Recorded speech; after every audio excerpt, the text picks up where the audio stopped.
The national anthem has just concluded. Hello and welcome. Here we are at Dr. Allen W. Sugarman Sports Complex in Fort Lee, New Jersey. Thank you all for joining me. My name is Tommy Aquilina on your Friday night, listening to and watching the Fort Lee Bridgman football team take on the Eastside Red Raiders. This will be Fort Lee's third game of the 2021-22 football season, and their first home game of the year.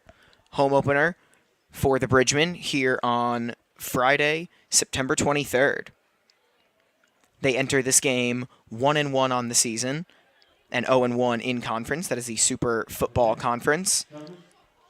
And now tonight they're going to try to get over 500 for the first time this year when they take on the Eastside Red Raiders. It is a heads. You may kick, receive. You want to receive. What goal would you like to defend?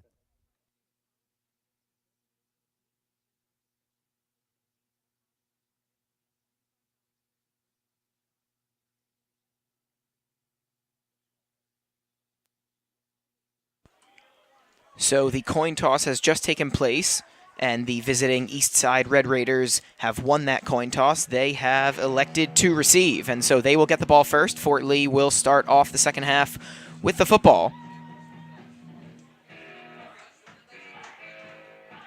All the referees meeting at the center of the field, each team getting jazzed up for this one. As I mentioned, 1-1 on the season, the Fort Lee Bridgmen. They opened the season back on September 9th with a 35-8 victory at Hopatcong. They lost on September 16th, 21-14 at Cliffside Parks. Like I said, they entered the season at 1-1. Eastside also 1-1 on the season. They opened their season with a dominant 40-0 victory at Ferris High School, but then on September 15th they fell to Bergen Tech 42-29.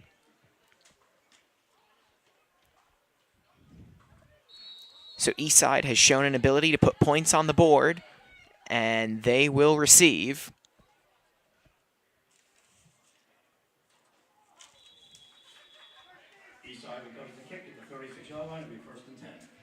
Eastside will recover the kick at the 36-yard line. All the way back to receive it was number 3, Tymir Johnson, a big part of this Eastside offense. Ball did not get to him. And so we begin our first 12-minute quarter with Eastside having it at their own 36-yard line.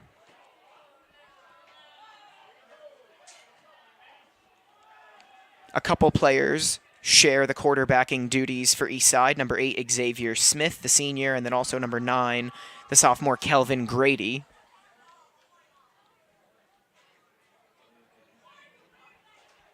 Right now it looks like it's Smith back there to start things off.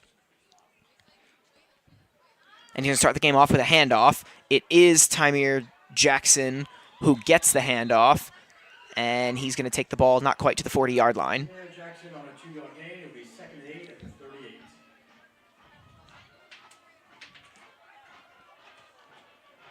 So it'll be 2nd down and 8 for Eastside.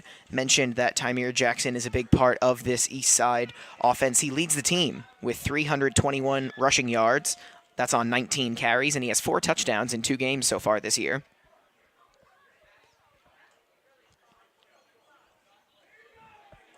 Gets the handoff again, and once again it is a short gain for Jackson.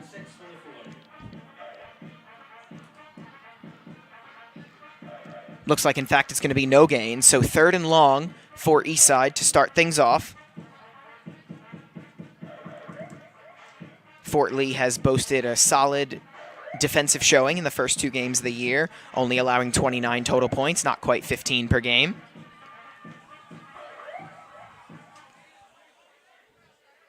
It was a 2-yard gain, so it's 3rd down and 6 for Eastside. Couple 2-yard runs for Jackson. Still in the backfield. See if Eastside throws it here on 3rd down. And we have a whistle. It's going to blow the play dead before it starts.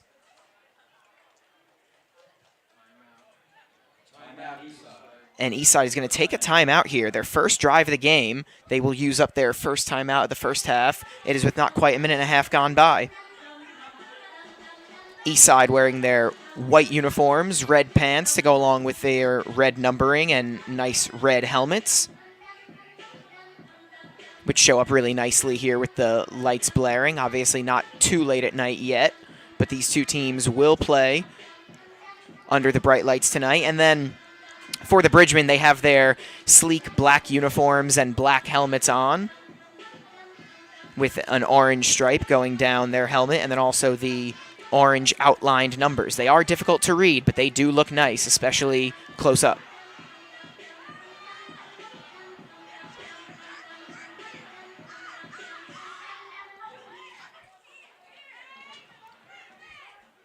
Crowd noise starting to pick up a little bit here at the Sugarman Sport Complex. Coming out of the timeout, it's going to be 3rd and 6 for Eastside.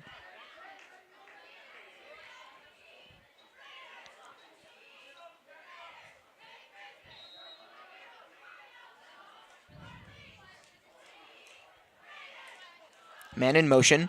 Smith gets the snap. Back to pass, trying to avoid a defender. Looking for someone to throw it to. He has a man. The catch is made. Was it dropped, or are they going to say he held on? It looks like they're going to say that number 11, Lou Matos, held on. And that's going to be a first down and a sizable gain for Eastside.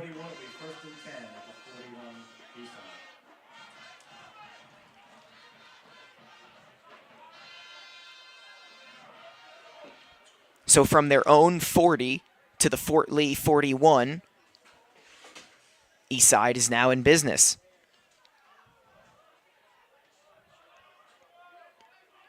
Couple 2-yard runs and then a long pass. We'll see if that's somewhat what the game plan is all night for Eastside. Jackson once again gets the handoff, moves to his right, gets around the corner. There he goes. He's only got one person to beat. Headed for the end zone. He's there. Touchdown, Tymir Jackson and Eastside. That is his 5th touchdown of the year. A 41-yard run, and the Red Raiders strike first. It's 6-0. A very well-used timeout by the Eastside head coach, Damon Harrison. They get a first down on 3rd and 6, and then Jackson with the touchdown run on his 3rd carry of the day.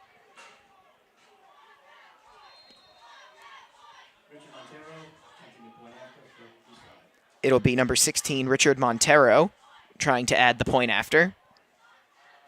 Montero, the senior kicker for Eastside, 5 of 7 on the year on point after attempts. Pretty good for a high school kicker. High snap. And this one is going to be blocked.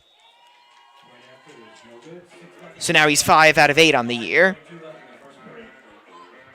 Still, though, a long touchdown run, 41 yards for Tymir Jackson, and it puts the Red Raiders up 6-0. For Jackson, that is his 5th touchdown run of the year, and it's not even his longest of the year. He already has a 48-yarder, now another 40-yard run. Eastside will get the ball.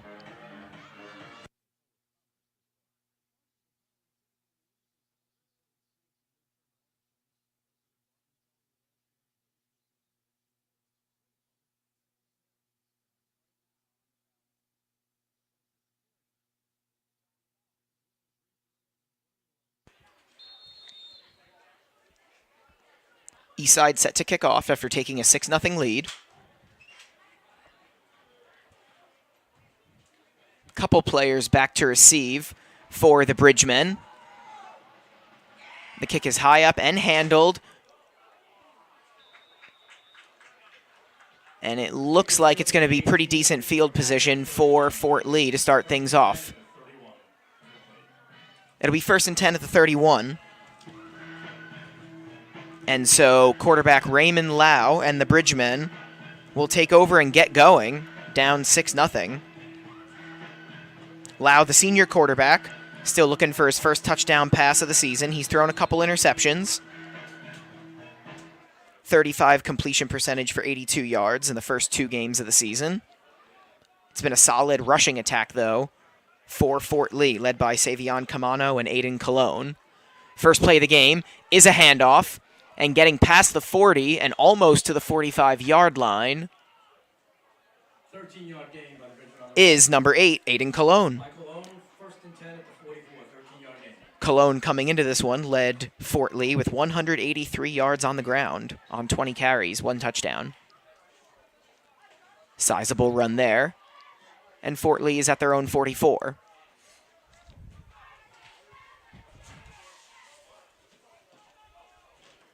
Lau gets the snap. Now he's back to pass. Dumps one off. His man is going to get past the 45, but it is going to be a short gain as a sea of white jerseys is there to stop him. Round to Burns for a 3-yard gain, 2nd and 7 at the 48. Face mask. It's a 5-yard penalty. Grabbing the mask. Face mask penalty against Eastside. And that makes an automatic 1st down at the Eastside 47. A face mask penalty on that last play led to an automatic 1st down for Fort Lee, and that'll get them past the 50-yard line to about the 47.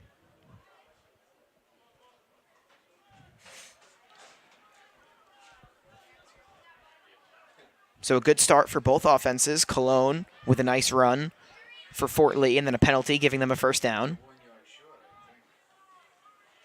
think. The spot might have been wrong. It looks like Fort Lee is going to back up a little bit.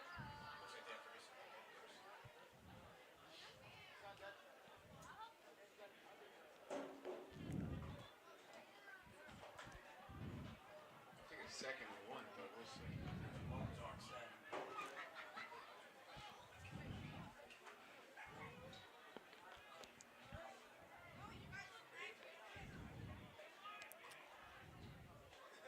Little bit of confusion here on the spot.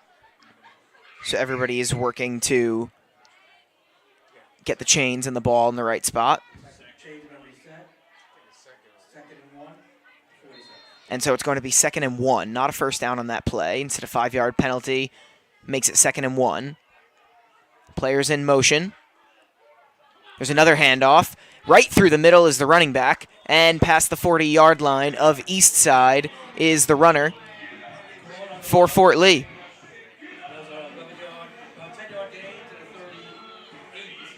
1st and 10 to the Bridgman at the 38 Eastside. So that will be the first down of the game for Fort Lee.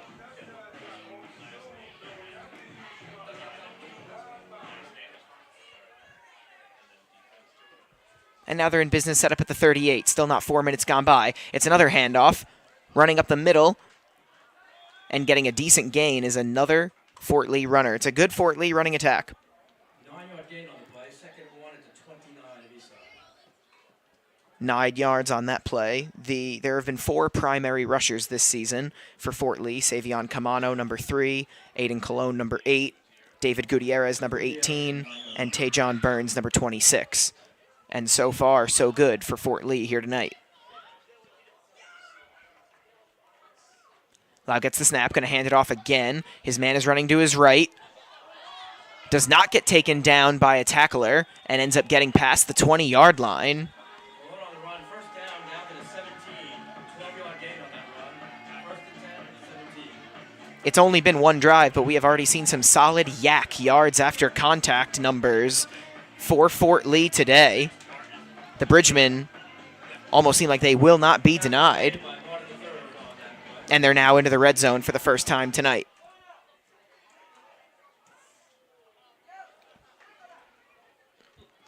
About 4.5 minutes gone by here in the first quarter. Lau gets the snap. It is another handoff. And this time defended well by Eastside. That's going to be a short gain. Burns on the run. Tackle by Dos Santos. 3-yard gain, 2nd and 7 for the 15. It's going to be a 3-yard gain. So Fort Lee will be at the 15-yard line, 2nd and 7.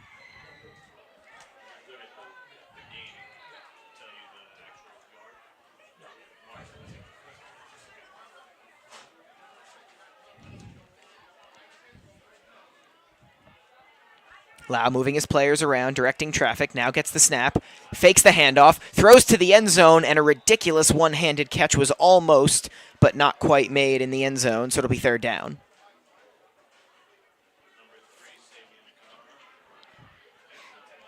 Intended for Canova. Third down incomplete. Third down for the 15. It'll be 3rd and 7 from the 15. Fort Lee can get a first down without scoring here.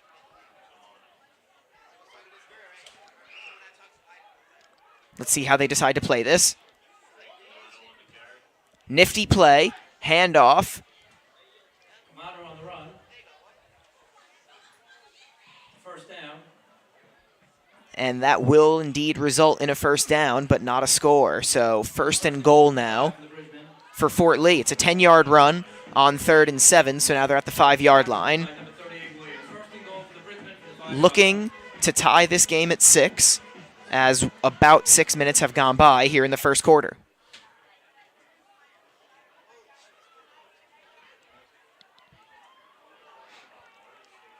Players in motion. It's a handoff. Going around the outside and scoring is the Fort Lee man. Touchdown, Bridgman. 6-6, pending the point after. It is a game-tying touchdown run for Fort Lee. 5:57 to go here in the first quarter. We are tied at 6. And now the Bridgmen will try for their point after. Richard Montero had his kick blocked before. It's Josh Efremov putting it through for Fort Lee. 5:57 left in the first. Efremov entered this game 1 out of 2 in point afters, or points after, I guess I should say, on the season. And now he's 2 out of 3, and Fort Lee has a 7-6 lead. So both teams score touchdowns on their opening drives. That puts us a little more than halfway through this first quarter. Fort Lee made their point after, so they lead this one 7-6.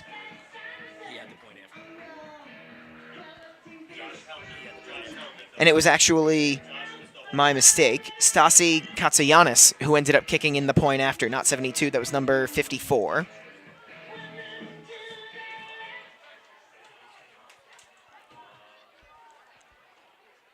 So a 7-6 lead for Fort Lee. Eastside will get the ball back after scoring very quickly their first time with the ball. It's a bit of a squib kick, and an Eastside player just falls on it and takes the solid positioning, going to be at about the 44-yard line.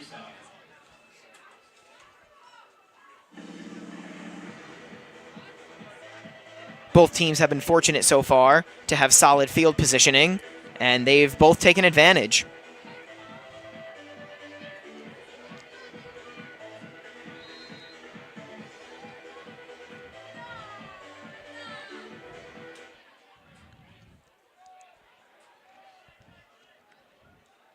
Once again, it is Xavier Smith at the quarterback position for Eastside. They get set. Running onto the field is number 12, Brian Dos Santos. Low snap. Smith gets the handoff off, but the play is blown up by a couple of Fort Lee defenders. Nowhere for Tymir Jackson, who already has a touchdown in this game, to go on that one. 3 Jackson on the run is a 3-yard loss. It'll be second and 13 for Eastside at 41. Loss of 3 on the play, so it'll be 2nd down and 13 from the 41.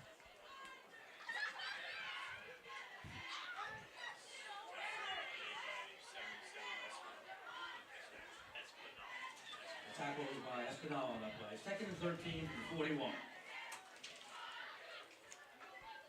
Mention how good the Eastside offense has looked through their first 2 games of the season. Only 1-1 on the year, though they have outscored opponents 69-42.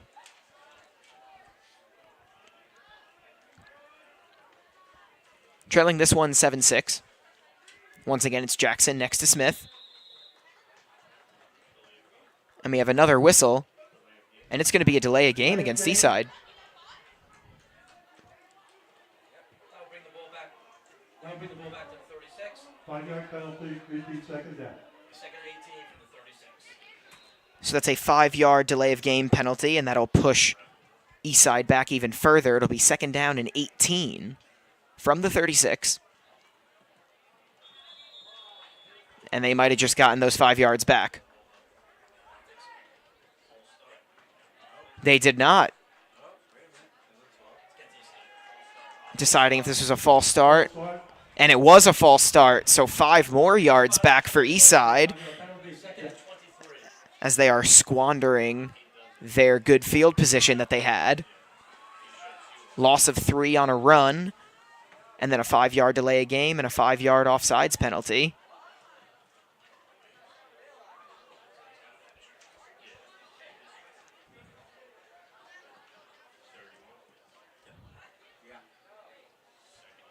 So it'll be second and 23 from the 31 for Eastside. Have to imagine they would try to pass on this one. And no, they don't. It's a run again. Jackson around to the right. And he gets tackled before reaching the 35-yard line. So it's a short gain, going to be third and very long. Make it 3rd and 20 at the 33. On their first drive, Eastside converted on 3rd and 6 and then scored on a Jackson run on the very next play.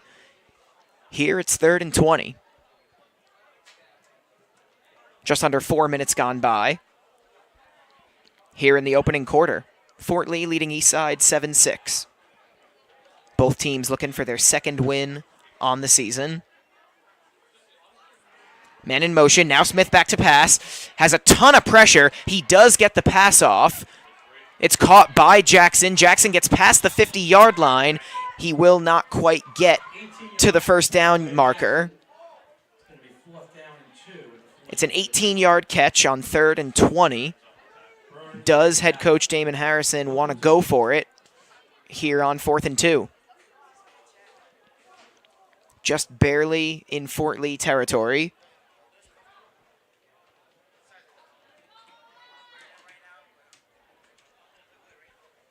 And we'll see what the Red Raiders decide to do here, but it looks like they are going to go for it rather than kick off to Fort Lee.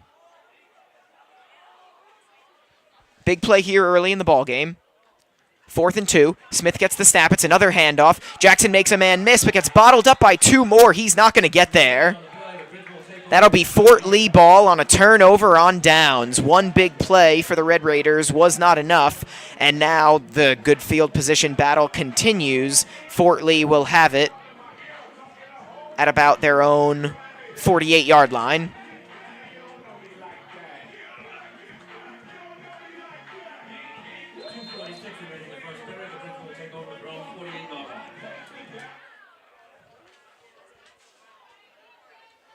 .246 to go here in the first quarter. And Raymond Lau and the Fort Lee offense are going to go back to work. Hands the ball off. Ball is handed off again. And going straight up the middle is the secondary runner. Really smart, tricky play there by Fort Lee. Sizable gain, and they get fairly deep into Eastside territory past their 40. Tackle on the play by Williams.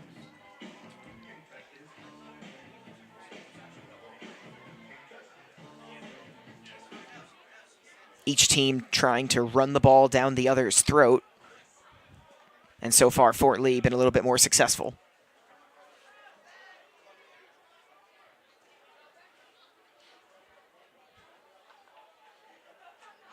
Lau gets the snap, fires a pass off quickly. His receiver unable to make a man miss. And there's a fumble on the play. Who is going to end up with the ball? Looks like Eastside will end up with the ball. Savion Camano on the catch, and then he had the ball stripped. For Camano, it is his second fumble of the season in 3 games, first one that he's lost.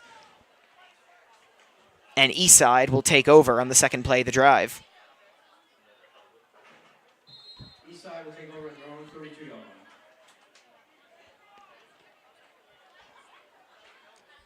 Eastside at their own 32-yard line. Just over 2 minutes to go here in the opening quarter. 7-6 Fort Lee lead. And after a turnover on downs, Xavier Smith and his team gets to go right back to work.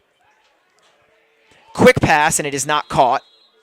It was a forward pass. The play is dead immediately. It'll be second down and 10. It'll be 2nd and 10 at the 32.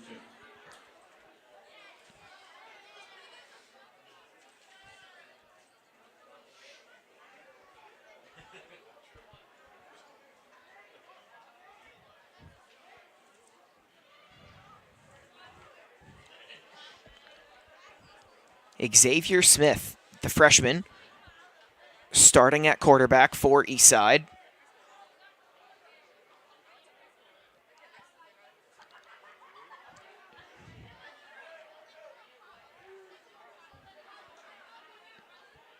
Going to get a chance here on 2nd and 10. Back to pass again. Gets a little bit of protection. Now running forward, throwing on the run, and the pass is unable to be caught. Decent enough ball, and number 1, Hector Montalvo, was unable to make the catch. With the ball in his hands, he can make some things happen. He has 3 catches on the season for 105 yards, but Montalvo unable to bring that one in, and it would be 3rd down and 10 for the Red Raiders.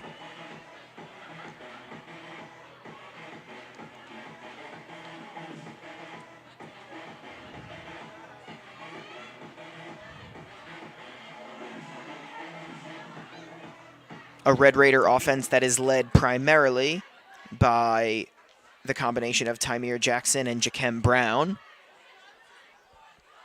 Smith probably going to have to throw it here on 3rd and 10. Gets a snap, fires a pass off. It is caught, and getting the first down is number 12, Brian DeSantis, Pass complete to the senior wide receiver. to the 45-yard line, 13-yard gain. First and 10 for Eastside at the 45. It's a 13-yard gain for number 12, DeSantis, on 3rd and 10. So Eastside moves the chains, and they get to the 45-yard line.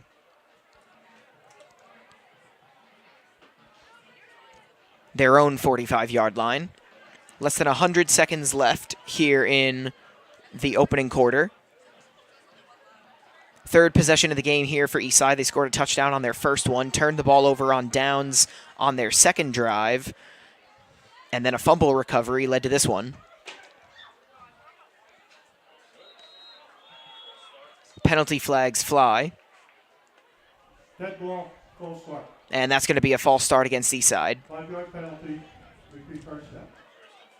Second time they've been penalized for a false start, and it'll be 1st and 15.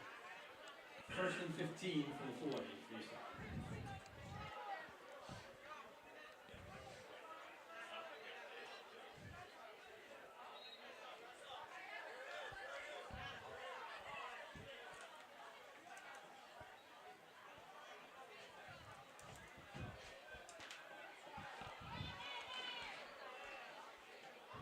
Clock still running.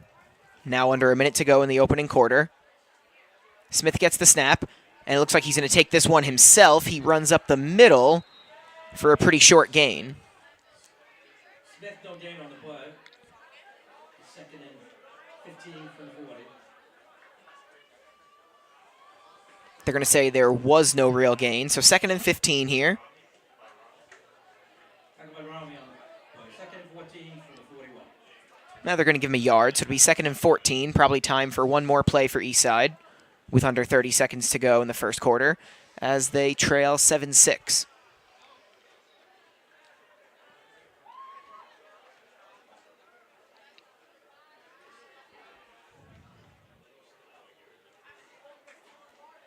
Ten seconds to go, and the Red Raiders are just lining up. They might just let the clock run here. And I think that is exactly what's going to happen. It'll be 2nd and 14 when we open up the second quarter. I'm going to step aside really briefly. It's a 7-6 Fort Lee lead after one quarter here at the Dr. Allen W. Sugarman Sports Complex. Be back in a minute.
Tommy Aquilina here at the Dr. Allen W. Sugarman Sports Complex. Fort Lee hosting and leading Eastside 7-6. It's 2nd and 14. Low snap. Moving to the left side and trying to get the first down, but not getting it is Jakem Brown. Mentioned him. He took the snap directly on that play. Brown has been one of the leading offensive performers for Eastside this year. Came into this one with 3 total touchdowns, 211 receiving yards, 128 yards on the ground. It's an 11-yard run there, so 2nd and 14 turns into 3rd and very manageable 3 for Eastside. Lugo on the tackle. 3rd and 3. Before the field flipped in the first quarter, last time they got into Fort Lee territory, they went for it on 4th and 2 and did not get it. Let's see what happens here on 3rd and 3. It's Smith back to receive the snap. He hands the ball off. And a nice defensive play there by Eastside. Working his man out of bounds was Burns, number 26. Not really anywhere for Montalvo to go. No gain on the play. Or actually a loss of 2 on the play, so it's going to be 4th and 5 at the 50. And once again, it's decision time for Eastside.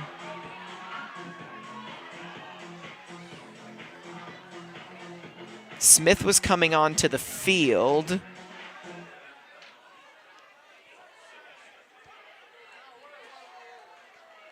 Let's see if Eastside decides to kick this one away or go for it on 4th down again.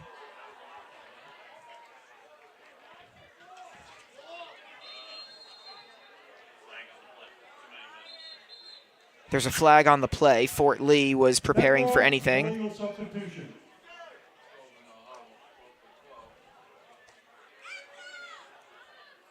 We might have had an illegal substitution on the part of Eastside. Now they're backing up. So this is going to be a more difficult kick, and it looks like they will punt the ball away here.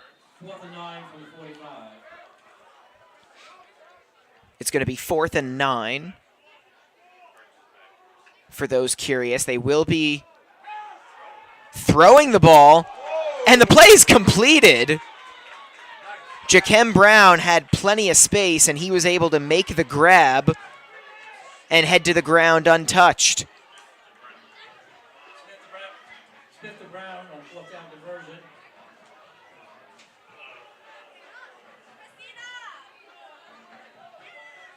So some trickery there by Eastside. They do throw the ball on 4th and long. They're able to convert. Smith to Brown. I mentioned the offense oftentimes runs through Jackson and Brown. That has been the case tonight. Fort Lee trying to regroup now and make another defensive stand. It's 1st and 10 on their 36.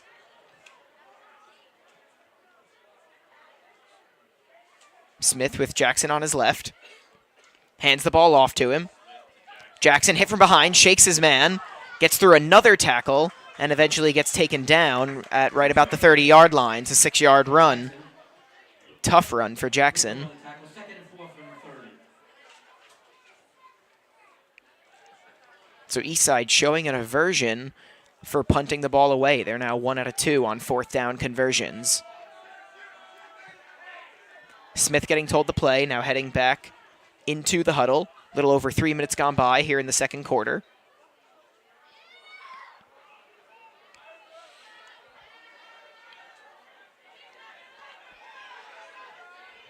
And now it's Smith once again with Jackson right next to him. Another handoff. This time it's Brown. Brown makes a man miss, and he ends up running into a wall of black jerseys. And it's going to be a loss of yardage on the 2nd down play. Tackle by Burns. The loss on the play will be 3rd down and Each team making switches, preparing for this 3rd down and 6 play. It was a loss of 2 on that last one for Eastside.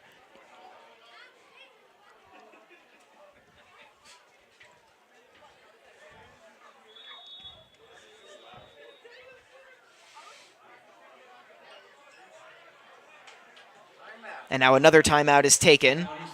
Once again, it's by Eastside. This is their 2nd timeout of the first half. None yet used by Fort Lee. So a timeout with 4 minutes and 5 seconds gone by here in the second quarter. Fort Lee still leading this one 7-6. Each team scored a touchdown. Obviously, Eastside missed the extra point on their opening drives. And Fort Lee trying to make a stand here on 3rd and 6. Even if they do, though, Eastside has shown a propensity for going for it on 4th down. And refreshments are being served with a snack bar. Hot chocolate.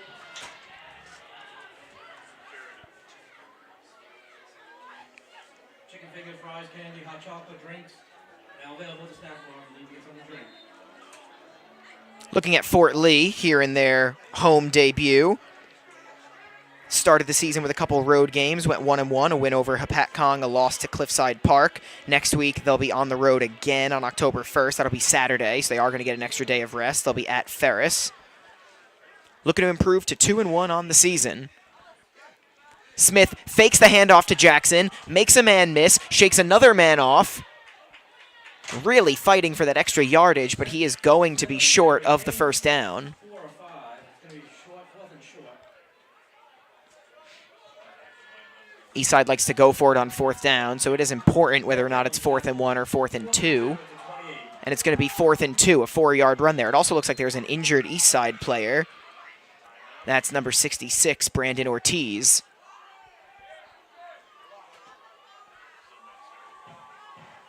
Ortiz, a right guard, and having a tough time standing on his own. So we're going to have an official timeout now. It'll be 4th and 2 for Eastside. They have gone for it twice already on 4th and 2. They're 1 out of 2 on those attempts. They're at the Fort Lee 28-yard line. You have to imagine they would go for this one.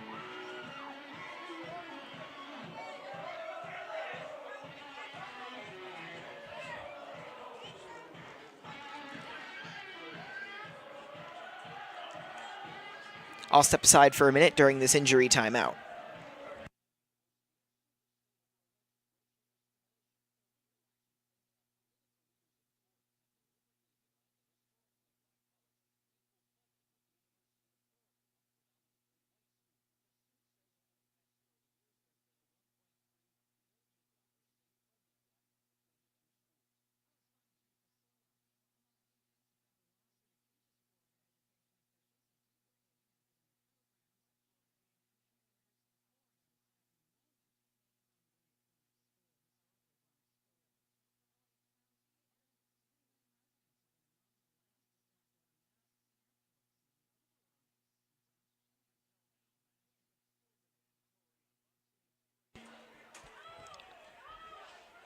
Tommy Aquilina back here at the Dr. Allen W. Sugarman Sports Complex. Brandon Ortiz has made it to the sideline, so Eastside will now run their 4th down play. It's 4th and 2. This will be their 3rd 4th down attempt of the game. Fort Lee looking for another big turnover on downs. It's Smith at the QB position. Couple players to each side of him. High snap. Jackson handles it. Jackson gets rocked just at about the 30-yard line. It's going to be very close. Fort Lee thinks they have it, and they do. Once again, a 4th down stand made by the Bridgemen. Second time in 3 tries that Eastside has been stopped going for it on 4th down. Fort Lee ball with 7:01 to go here in the first half.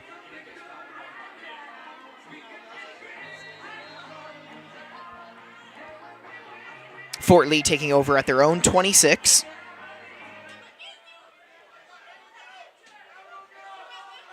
And now Raymond Lau and his offense will go to work after they lost the ball in their last possession via a fumble. Eastside did not get every player to the line on time for that play. Fort Lee trying to take advantage on the run. It's still going to be a relatively short gain.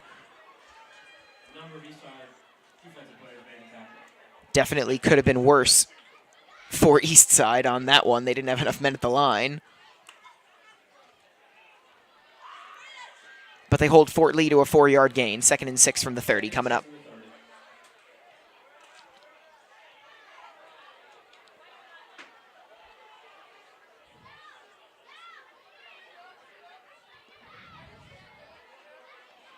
Lau gets the snap, looking to pass on this one. He does, finds his man.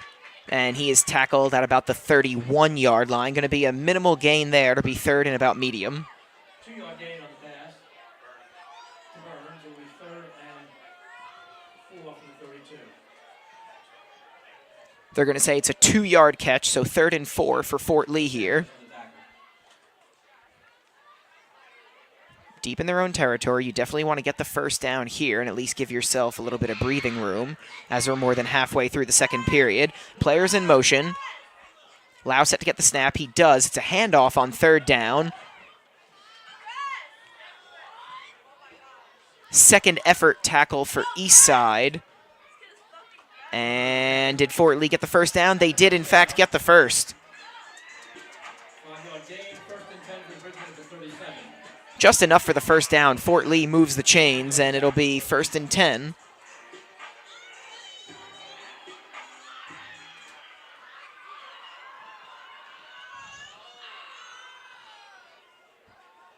First and 10 at the 37. It's another handoff here on 1st, taking it right up the middle. 2 yards on the run. Gain of 6. 2nd and 4 for the 43. 6-yard gain for David Gutierrez, already with 2 rushing touchdowns on the season. Mingo on the tackle. 2nd and 3. 2nd and 3 now for Fort Lee at the 44.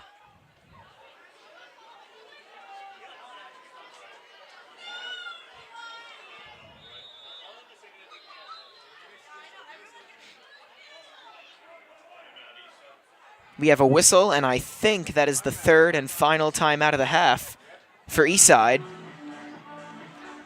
4:43 to go here in the second quarter. Fort Lee has not used one of their timeouts, and Eastside has burned through all of theirs. Although, to be fair, they did use theirs pretty well after their first timeout. 2 huge gains on the 2 immediate plays after that, including the touchdown run by Tymere Jackson that gave them a 6-0 lead. Fort Lee answered with a touchdown and an extra point, and so that's still where we're at, 7-6. Fort Lee threatening, 2nd down and 4 from the 44. And Eastside now out of timeouts. So they're going to be playing the rest of this half a little more on the fly. They didn't have enough players on the field on a play earlier on this drive. They've also been penalized for having too many players in the huddle. But still hanging on tight in this one, 7-6, they trail. 2nd and 3 from the 44. So it's going to be 2nd and 3, actually, for Lau and Fort Lee. Sets players in motion. It's a handoff to Aiden Colon. Colon using patience, now making his move, and he gets past the 50-yard line. It's a first down and then some. 49. So Fort Lee bleeds into Eastside territory. 1st and 10 Bridgman at the Eastside 49.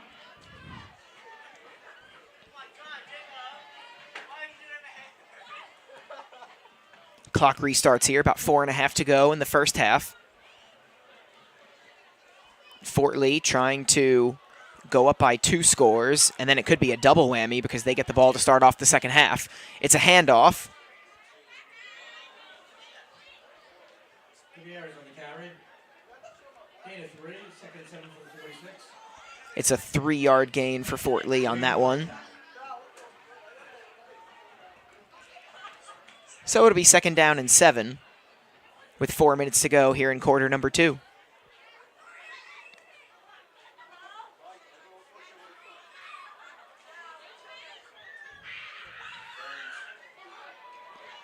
Burns gets the handoff here. A couple Eastside players run into each other, and that allows Burns to continue on. He gets extra yardage, and he's also going to get the first down. They'll have to move the chains. 9-yard gain. 1 and the 3rd on the tackle. The first down at the 36-yard line of Eastside. Burns, who entered this one with over 110 total yards, passing and receiving, or I should say receiving and rushing, coming into this one. And he runs for the first down there. It's going to be 1st and 10 for Fort Lee at the Eastside 36.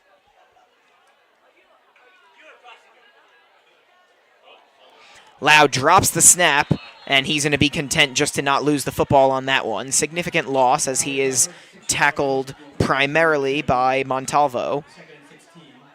Again, this is high school football, so a lot of these players play both offense and defense. Hector Montalvo going to get credit for at least half a tackle there. Ball spotted at the 41. Second and 15 for the Bridgman. It's a 5-yard loss, so Fort Lee will have it 2nd and 15 at the 41 now.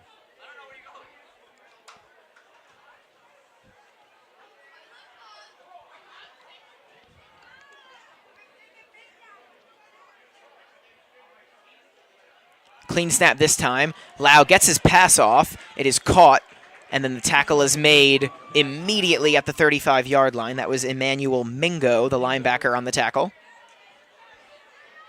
the tackle. Jimenez received. Third down and 9 from the 35. So that's a 6-yard completion for Lau. It's going to be 3rd and 9 as we approach the 2-minute mark here in the second quarter.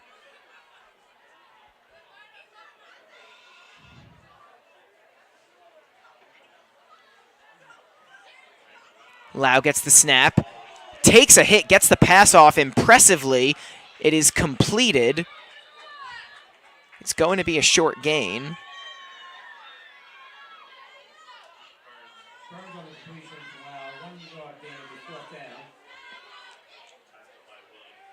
Tackled by Williams. It was Burns making the catch.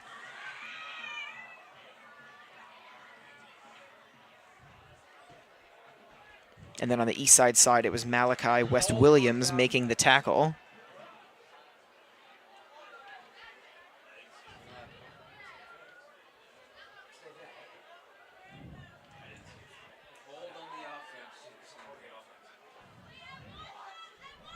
And now they're backing up, so it looks like we have a flag here. Penalty, repeat third down.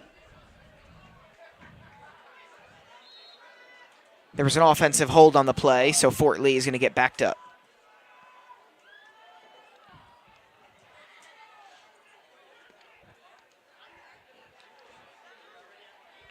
So a 3rd and long attempt here coming up. Rolling to his left and passing is Lau. The catch cannot be made. It was in the hands Offense. of Jaden Lugo, and then it was out of his hands. Lugo unable to hold on to it.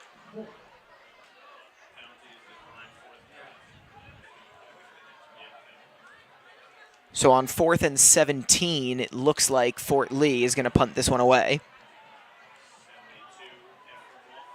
Minute 31 left in the first half. They throw off the punt.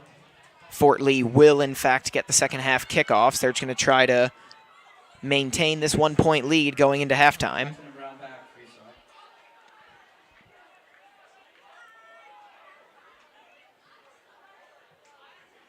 Looks like Jackson is back to receive for Eastside.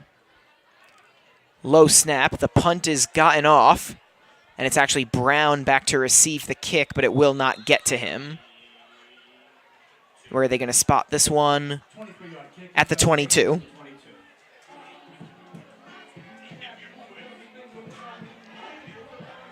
So that was number 72, Josh Efremov, making the punt. No real return on that one. And it will be Eastside ball, probably their last chance here in the first half, with a minute 23 to go in the first half.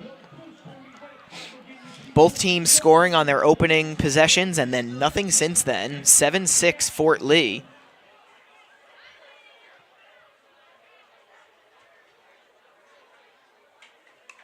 There have been a few mistakes made in this one. Also, some battles in the trenches. A lot of penalties as well that have stalled some drives.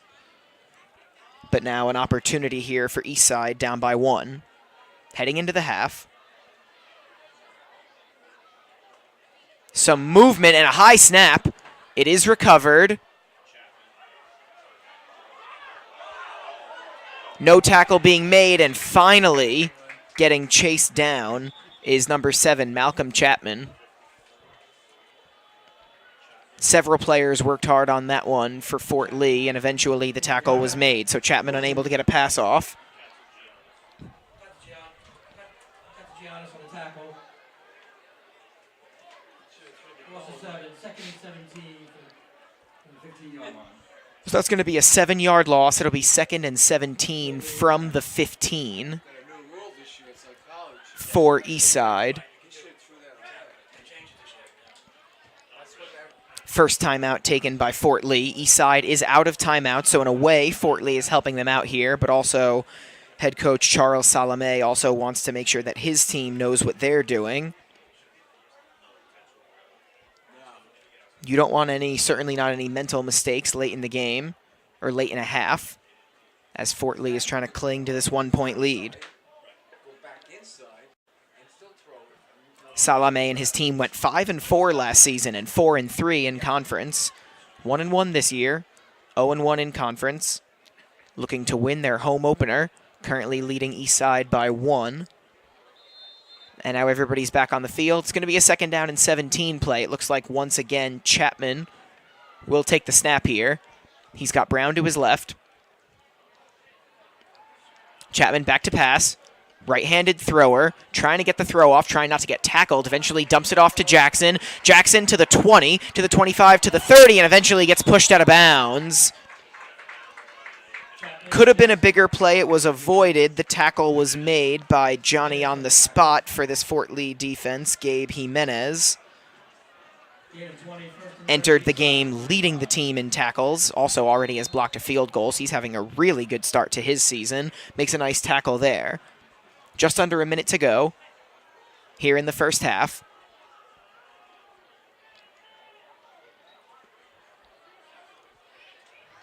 Jackson with an 18-yard run, taking it from the 17 to the 35. And another timeout is taken by Fort Lee. Second timeout used by the Bridgemen. Not like they're going to be able to carry it over into the second half, so you might as well make sure your defense is on the same page, especially after how that last play went.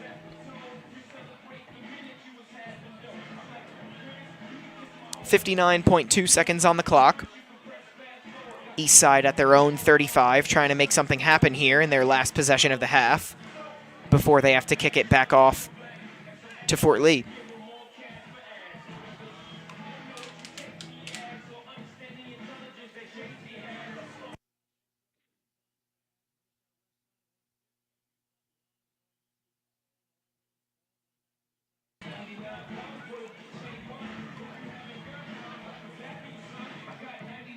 Eastside offense and Fort Lee defense leaking onto the field now, getting ready for this 1st and 10 from the 35. 59 seconds left in the first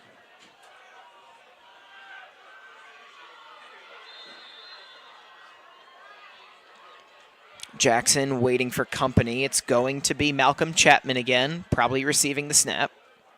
He does. It's a low snap. I don't know what they were doing there, but he throws it off.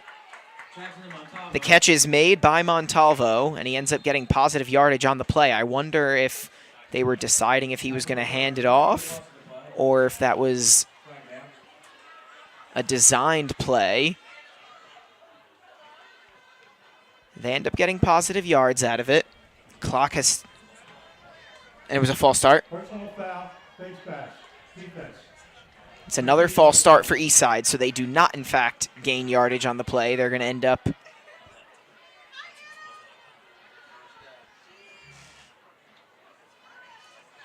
Eastside, 1st and 10 to the 49. So I apologize. The penalty is on Fort Lee, and it is going to be an auto first down for Eastside. They'll have it at their own 49.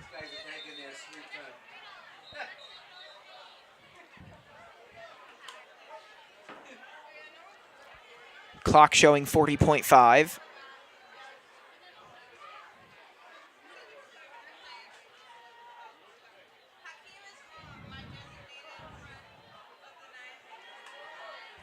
Reset the clock to 49 seconds, please. And they're now going to reset that clock to 49 seconds. So 49 seconds left in the first half. Eastside at their own 49. Trailing by 1.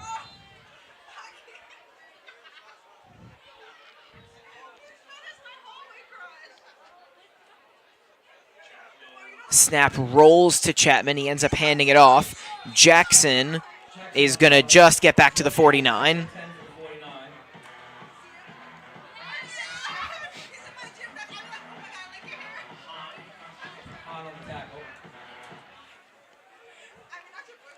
Clock continuing to run. Now less than 30 seconds left in the half. Eastside going to have to move quickly if they want to make something happen. Taking a long time just to get on the same page here. We're now under 20 seconds in the half. One of their receivers has to back up. They do get it off. It's Chapman. He throws, and the pass is going to be intercepted. It was off the hands of Brown. Taking it the other way is Isaiah Stang. He's going to get credit for the interception, his first of the year, and he's going to take it back into Eastside territory. And there's still going to be a little bit of time left on the clock to boot. Chapman did get the pass off. Brown just barely got turned around by the time the ball got to him. It bounced off of his person, and Stang was right there. Right place, right time, and he gets the interception. There's 4.2 seconds left on the clock, so probably only time for one play for Fort Lee, and they're going to go over this play carefully. They'll use their final timeout. Why not?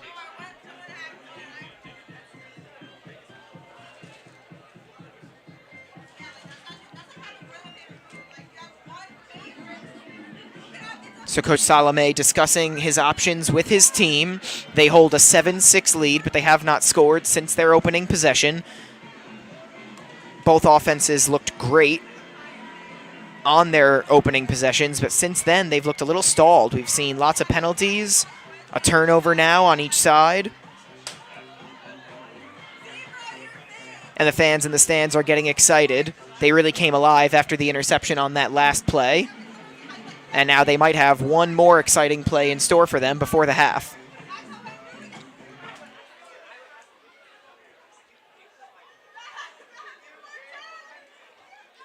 So they've made their decision. You wonder if a Hail Mary is in play here.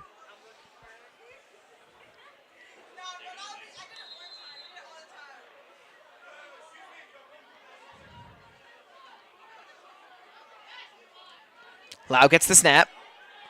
It's going to be a short dump-off pass, and that is going to be how the half ends. It's going to get them into the 35, but time runs out, and so it will, in fact, be a 7-6 lead for Fort Lee. Heading into halftime, both teams score on their opening possessions, and then not after that. Both teams go through all of their timeouts. Both teams turn the ball over once. We will take a little bit of a break, not so much from the feed, but from the broadcast, as we have halftime here in Fort Lee. The Bridgemen leading the Eastside Red Raiders 7-6.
Once again, I am Tommy Aquilina saying hello from the Dr. Alan W. Sugarman Sports Complex here in Fort Lee, New Jersey. The Fort Lee Bridgemen are taking on, hosting, and leading the Eastside Red Raiders from Newark, New Jersey by a score of 7-6. And halftime has just officially ended time-wise, so pretty soon the two teams will get back on the field. Right now, the Eastside team is in a huddle with their coach, Damon Harrison, getting themselves psyched up for the second half. And the Fort Lee players are trickling onto the field. 24 minutes of football still to play here in Fort Lee, New Jersey. The Bridgemen lead the Red Raiders 7-6. Both teams scored on their opening possessions in the first half. Obviously, only Fort Lee got their point after. And nothing since then. Since then, it's been a defensive battle. There was a fumble on the part of Fort Lee. Eastside went for it on fourth down 3 times. They only converted once. And there was also an interception for Fort Lee. Isaiah Stang with his first pick of the year.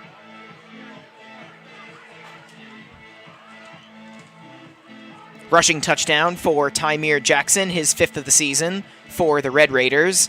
And then Fort Lee answered Savion Kamano with his 2nd rushing score of the season. And that is the scoring in this one.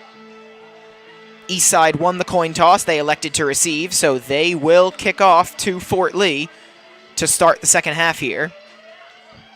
Fort Lee will be receiving the kickoff, 7-6 Bridgemen. We begin the third quarter match. Couple players back to receive for the Bridgemen.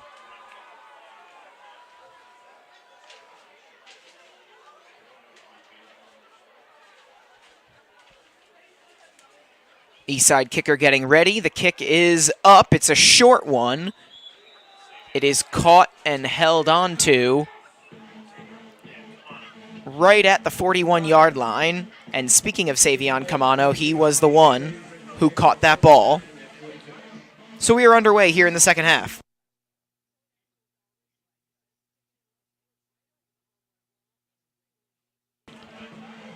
Quarterback Raymond Lau and the Bridgemen once again going to work here in the second half. Can they duplicate their performance from the first half and score on their first possession? It's time to find out. And here we go. First play of the second half is a handoff.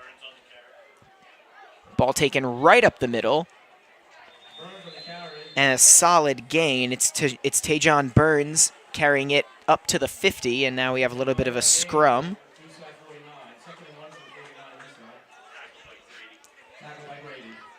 Burns, number 26. He's a couple rushing touchdowns on the year himself. That's an 8-yard run. 2nd and 2.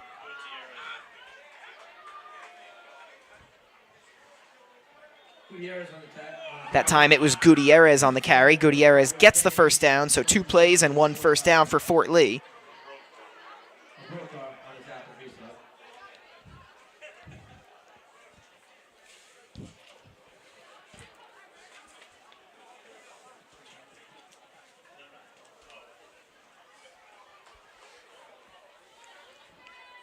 First and 10 from the Eastside 45. Man in motion, it's Kamano. He gets the handoff from Lau. Bounces off a defender there, and he's taken out of bounds right about at the second chain. It's going to be another first down or close to it, and it will be a first down for Fort Lee. Brown on the tackle. Second and 1 for the 36. 9-yard gain on the play. They didn't quite get there. It's going to be a 9-yard run for Kamano, 2nd and 1. Kamano comes off the field with a little bit of a hitch in his giddy-up. Fort Lee offense continues to go. 2nd and 1 from the 36. It's another handoff.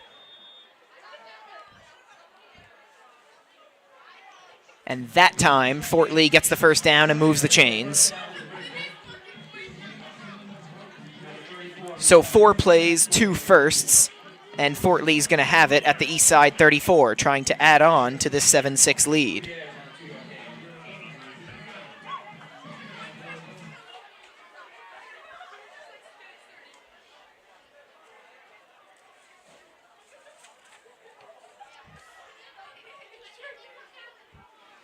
Lau handles the snap, hands it off yet again. And taking it up the gut for a modest gain is Fort Lee.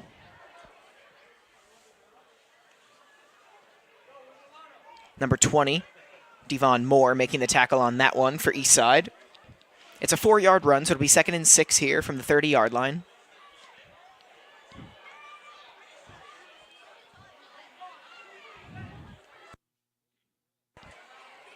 Lau fakes the handoff this time, in motion, tosses it downfield, the catch is made, and it's a touchdown!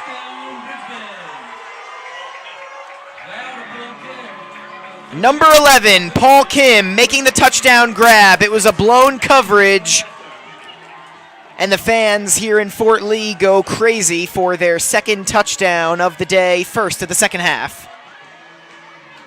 Lau to Kim, it is the 1st passing touchdown of the year for the Bridgemen. They take a 13-6 lead. They can add to it here with the point after.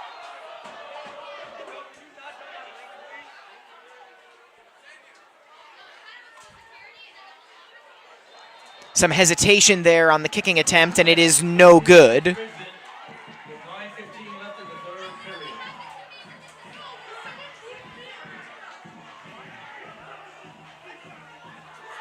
Little bit of hesitation on the kick, and no matter what level of football you're playing, it's going to be tough to get the extra point on the 2nd kicking attempt. So Fort Lee only adds the PAT once on 2 touchdowns, but they have a 7-point lead, which is big because that's a touchdown plus the extra point, and Eastside missed their extra point on their only touchdown of the game. So the extra points will definitely come into play in this one. It's a 13-6 lead for Fort Lee, 9:15 to go here in the 3rd quarter, and they will kick off to Eastside.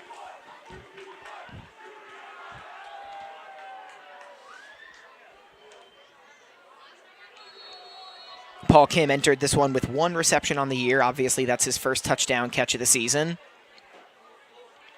It's a squib kick to Eastside. They do handle it. Getting past the 30 and to about the 35-yard line is Hector Montalvo. He's been right in the middle of the action all night for Eastside.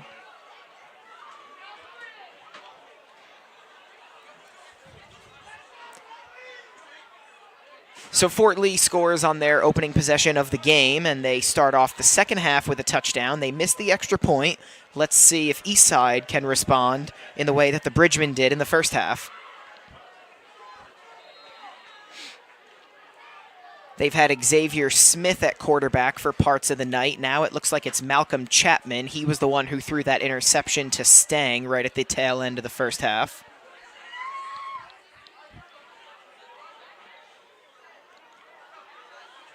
Crowd here at the Sugarman Sport Complex still buzzing from the Lau to Kim connection and touchdown. High snap, play blown dead. It's a false start. Eastside has been penalized several times. And so they're going to start off not from the 34, but from their own 29-yard line, 1st and 15. First and 15 from the 29.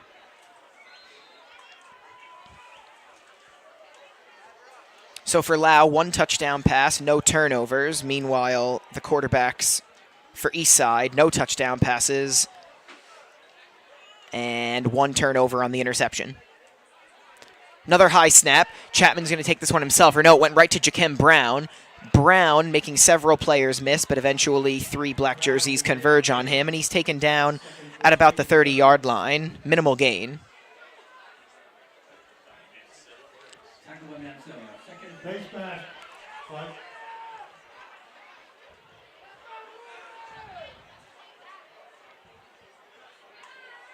We have another flag here before the play even goes, and it looks like this time the penalty is going to be on Fort Lee. So that'll help Eastside. It'll be a 5-yard penalty, and they'll get up to the 35-yard line. 2nd and 9 from the 35. So instead of 2nd and 14, it'll be 2nd and 9, much more manageable. More than 3 minutes gone by here in the 3rd quarter. Eastside giving up a score early here in the second half, trying to answer.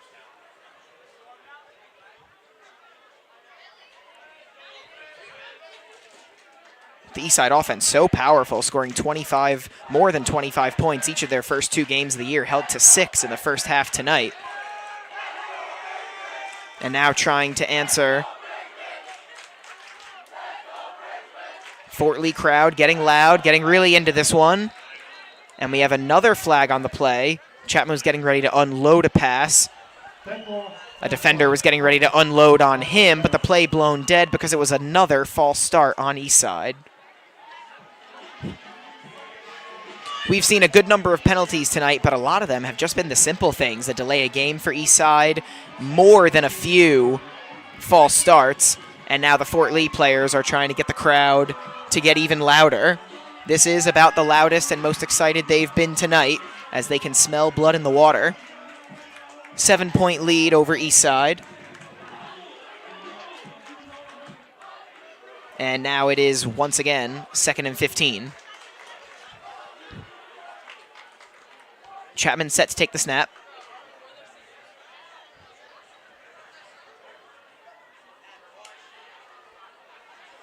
Making us wait a while for this one. Now he's got it. Lets a pass go. It's Brown making the catch, and he gets bottled up immediately. Nowhere for Brown to go. They completed the pass, but I don't even know if they gained any yardage on that play. The crowd will get even louder. The Fort Lee defenders will get even more excited. And they actually lost 5 yards on that completion, so it's going to be 3rd and 20 for the Red Raiders. They got to try to stop the bleeding, and their head coach, Damon Harrison, once again, not conservative with his challenge, or not challenges, with his timeouts, I should say. Once again, early in a half, first timeout is taken, and it's taken by the Red Raiders.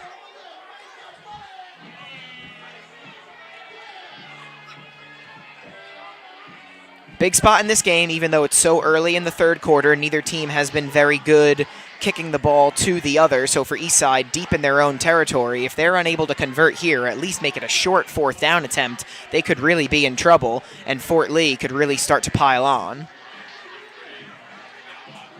Both teams entering this one at 1-1 on the season. Eastside coming off a 42-29 loss to Bergen Tech back on September 15th. Meanwhile, 1 week ago, the Bridgemen lost at Cliffside Park 21-14.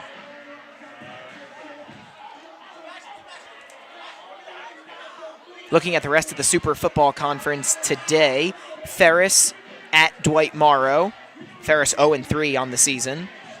And then tomorrow, speaking of Cliffside Park, they will host Memorial, while Kearney will be at Fairlawn, the other FL school. As for next week, Fort Lee will go to Ferris and take on them on October 1st. Eastside will host Dwight Morrow next week. But right now they're focused on this one. It's 3rd and 20. Chapman is going to get the snap, take it himself, and get tackled right away. And that was not Chapman. That was actually Jackson getting the direct snap and going basically nowhere. It'll be 4th and long. And let's see what Eastside decides to do. They've run their offense through Jackson and Jakem Brown. I don't know what they're going to do here, though. That was a 1-yard gain, so it's 4th and 19, deep in their own territory. What's the move here for Damon Harrison? It looks like they're going to switch the personnel at the very least. Number 9, Kelvin Grady, who's done some quarterback play this year, has come onto the field. It appears they might kick it away. They also might not. They faked it last time. This time they will punt the ball away. That is Eastside. No one back to receive the punt, and so it will be gathered in by number 11, Lou Matos. So they do get the ball sent to Fort Lee in their own territory, but still pretty solid field positioning yet again for Fort Lee. And now it's time to see if they can pile on. They're up by 1 score with the point after, and now not quite halfway through this 3rd quarter, they're going to see if they can't go up by 2 full scores.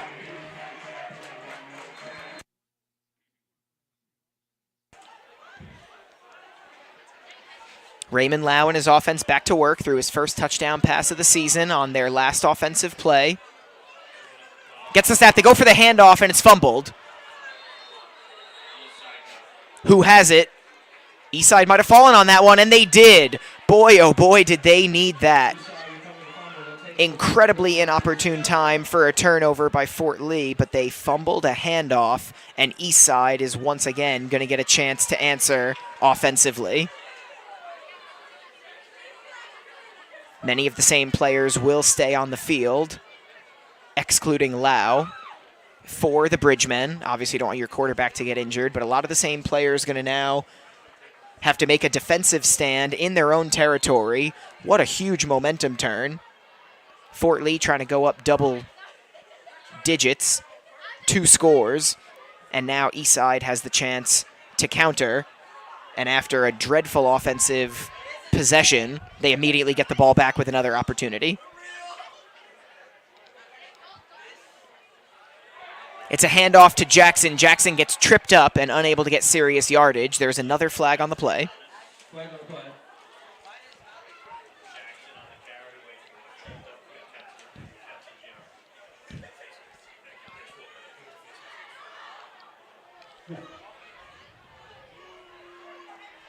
Face mask. 5-yard penalty. Defense. First down. The 1st and 7. Eastside with 43 in the Bridgeman. Repeat first down.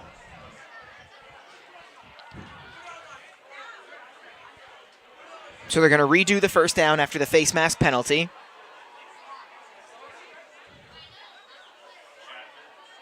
Chapman to pass, and the pass is way over Brown's head. No chance for him on that one. He would have had to be like 2 feet taller than he is to catch that one. So it'll be 2nd and 7 following the face mask penalty and the incompletion.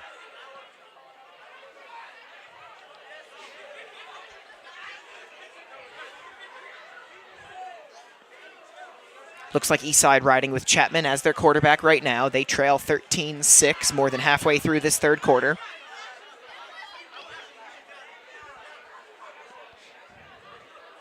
Ball currently on the Fort Lee 43.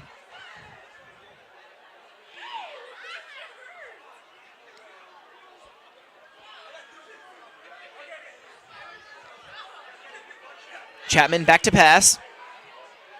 Sees pressure, trying to run out of it. He's going to spin forward and get a little bit of positive yardage on the play. He was ultimately bottled up.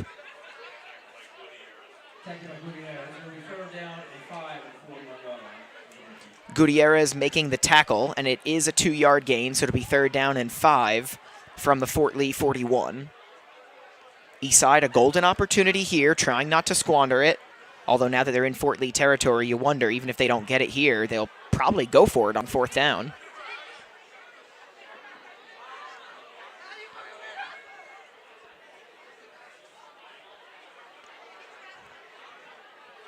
Chapman breaking the huddle. He's got Jackson next to him. Let's see if they go run or pass here on 3rd and 5. They're going to go pass. He passes it to Brown. Very short pass. Brown's got to make something happen. He's going to have a hard time doing so. Trying to run on the opposite side of the field. He does shake a defender, and now he is finally tripped up. A serious loss of yardage on the play. Phenomenal 3rd down defense by Fort Lee.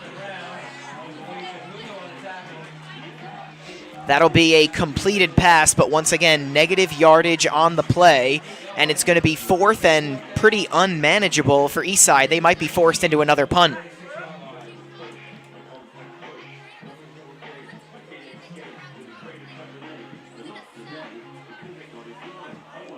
Getting off the field is number 77, Matt Espinal for Fort Lee. And it looks like right now they're going to play to receive a punt here. It's 4th and 18.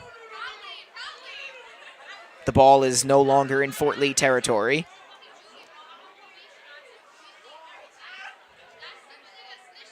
They will punt it again.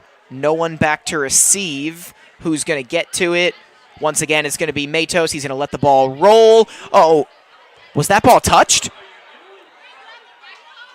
That ball was touched, by the one Fort Lee player in the area. I don't know why he did that. The ball was just going to be deadened by Eastside, and instead it's now Eastside ball. Looks like there is some arguing between players on Fort Lee. Once again, a gift for Eastside, and they now have tremendous field position. A serious lapse in judgment by a member of the Bridgemen touching that football. There really wasn't even any reason for him to be near the ball at that point. Matos was going to just touch it, and that was where the ball was going to be. But instead, it's Eastside ball. They cannot pick it up and score, so they just get it where they touched it, and that's the 16-yard line. So once again, they're in business. What can they do here? This is their third straight opportunity, and once again, we have a flag on the play as this game is starting to devolve a little bit here. You guessed it, it's another false start on Eastside. So it'll be 1st and 15 from the 21.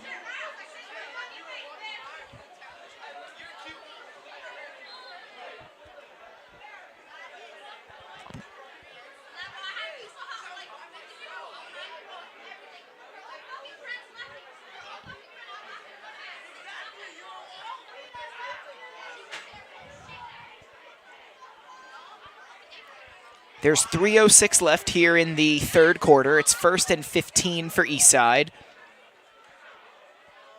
Chapman gets the snap, looking for a man. He fires it incomplete in the direction of Montalvo.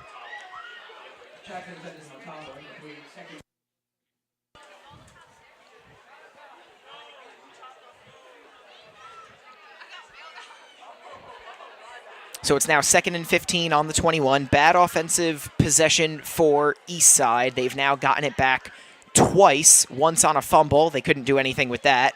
And then they punted it, but the ball was touched by a Fort Lee player. Really for no reason, and so Eastside ended up getting the ball back. But once again, they have yet to do something with a gift they've been given. Both teams scrambling to get set now. Chapman gets the snap. He's under pressure, running to his left. He's got a couple players to beat, and he is eventually forced out of bounds by a Fort Lee defender. And I believe that was Camano making the tackle, and it was. So Camano forces Chapman out of bounds. He did move forward on that play, I believe. He's going to end up getting 3 yards out of that. So it's going to be 3rd and 12 from the 18.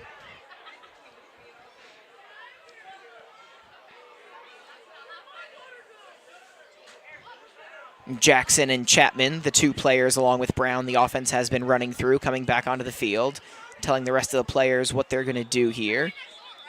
Once again, you have to wonder if this is 4-down territory. Right now it's timeout territory, and it is once again Eastside. So that's their second time out of the half. They will have to go through the final 14:50 of this game with just one. But of course, they would find it more than worth it if they were able to score here.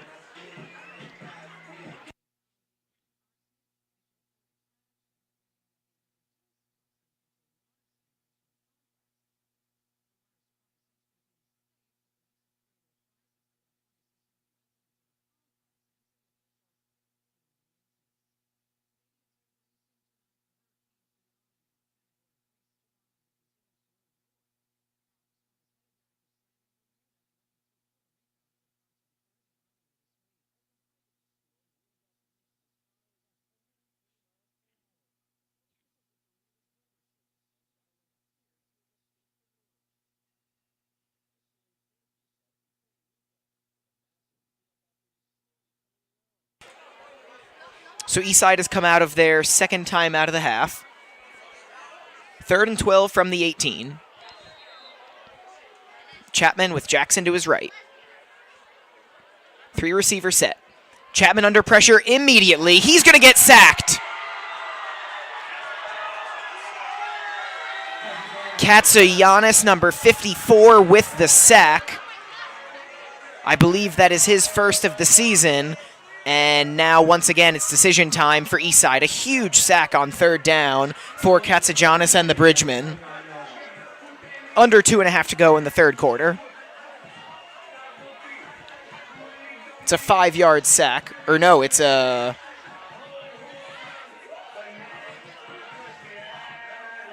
I think it was an 11-yard sack, so it's 4th and 23. Eastside at the 29 of Fort Lee. Do they go for it on 4th down just because they're so deep in their territory? It looks like they might just do that. They're going to go for it on 4th and 23 rather than kick a lengthy field goal, but first there's going to be another flag. It's a delay of game against the Red Raiders. Second time tonight that's happened. And so it's going to be 4th and 28.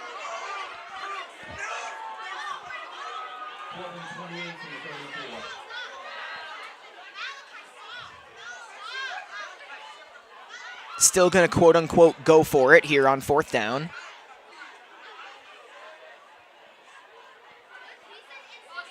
Fort Lee just has to prevent them from getting to the 6-yard line. Chapman with the pass. It's Montalvo getting tackled immediately. Several black jerseys in the area. Obviously, they are not going to convert that.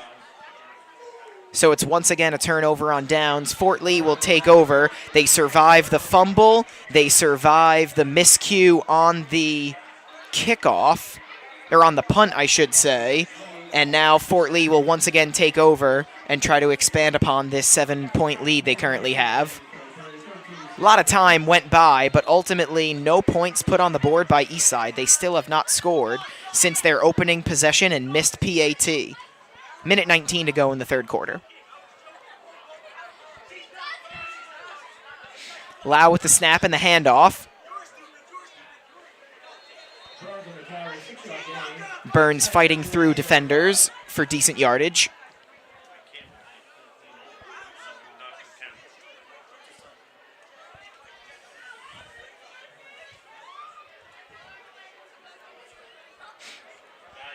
It was a 5-yard gain for Burns, so it's 2nd and 5, under a minute to go here in the third quarter.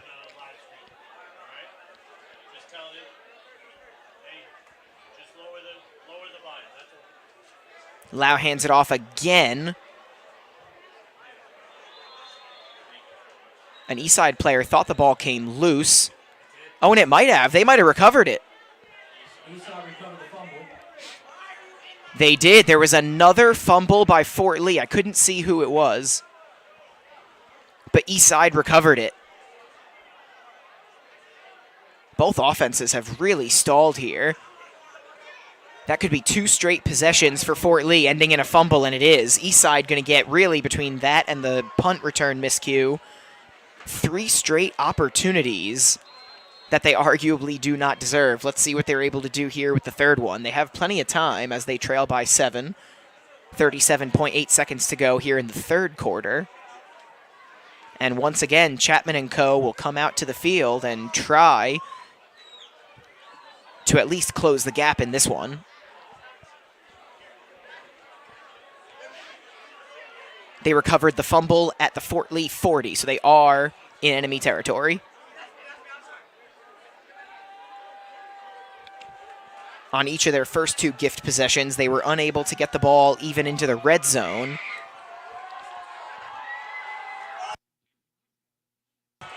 Let's see what they're able to do here.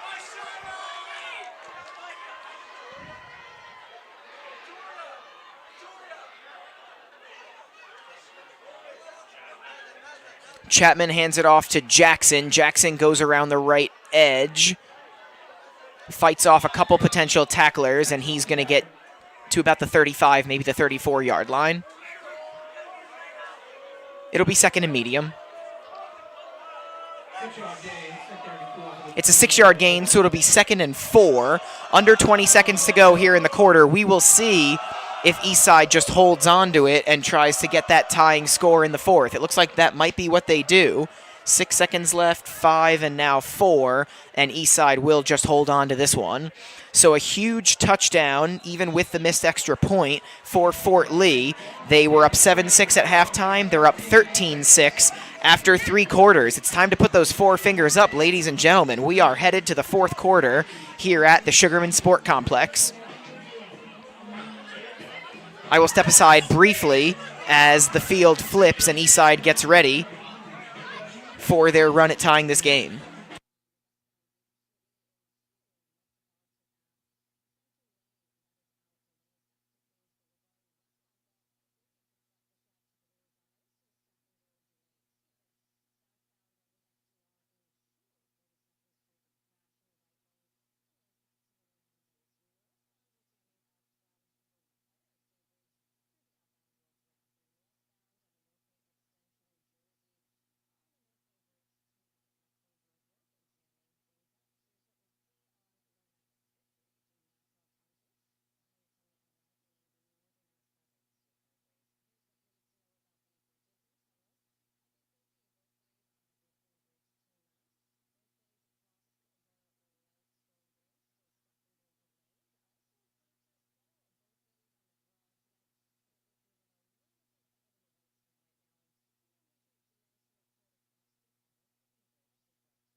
I'm Tommy Aquilina. You are watching local coverage of Fort Lee High School football. It's 2nd and 4. Eastside has it. Low handoff. They get it off. It's Brown turning the corner, making several players miss, and eventually getting tackled out of bounds. He does have the first down. So Eastside, on their 3rd straight gift possession, finally making something happen, as they are already inside the enemy 30.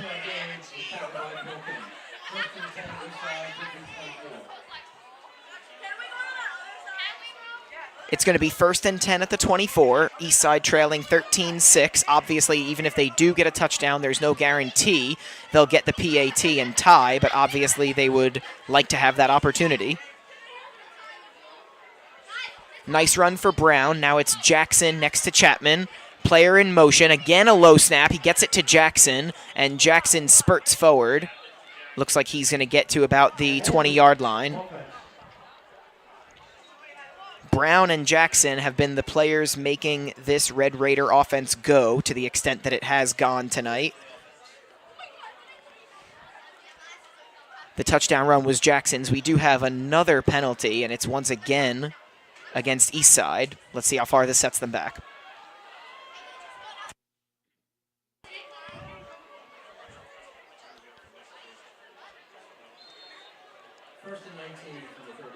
It's going to set them back significantly. It's going to be 1st and 19 now for Eastside.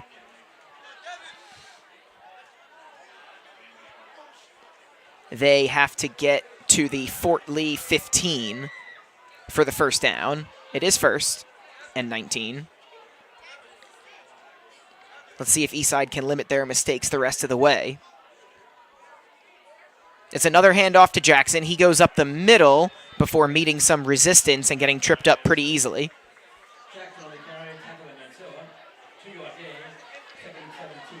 It's a 2-yard gain, so it's 2nd and 17 now for Eastside. They're going to have to make something bigger happen here on the 2nd down play.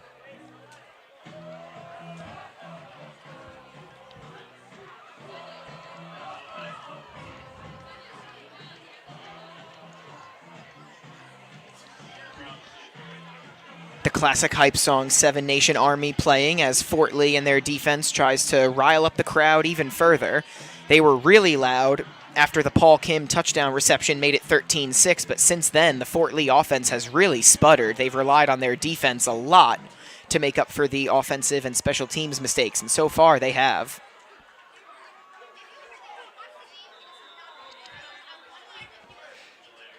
We have another whistle. Is it another delay of game? It is. That's the 3rd time that's happened to Eastside, and the 2nd time here in the 2nd half. It's going to be 2nd and 22.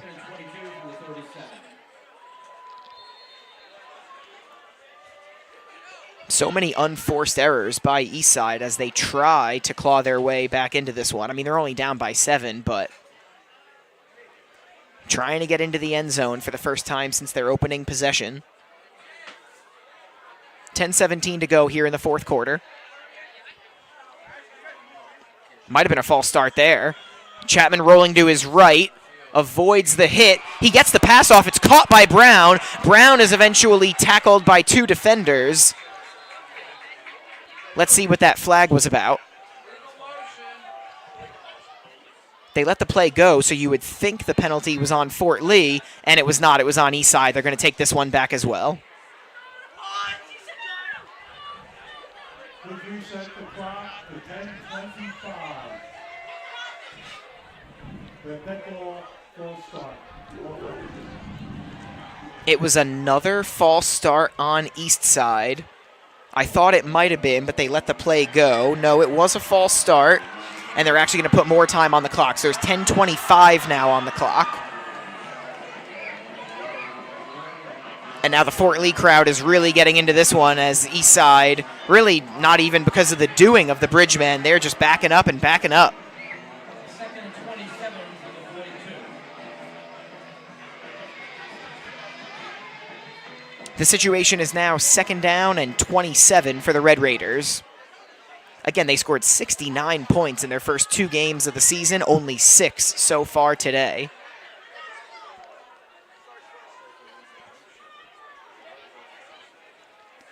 Chapman talks to Montalvo. Now he gets set, takes the low snap, hands it off to Jackson. Jackson hit and taken down right by the 40-yard line. Solid football play right there for the Fort Lee defender. And it's going to be 3rd and extremely long here.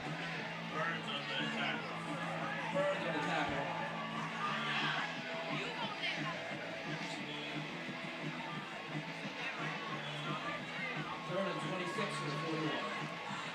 2 minutes gone by here in the fourth quarter. It's 3rd down and 26 for Eastside. They've already gone for it on 4th down 3 times tonight, but obviously you could be approaching 4-down territory here.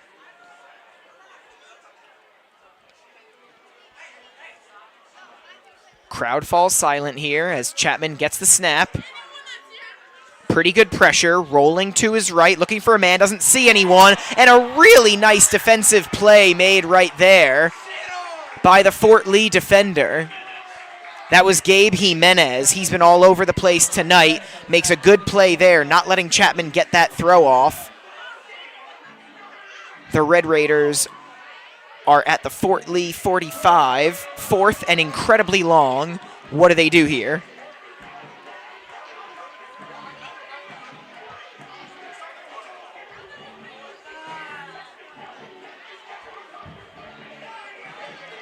Coach and players discussing this one. There's now fewer than 9 minutes left in the fourth quarter.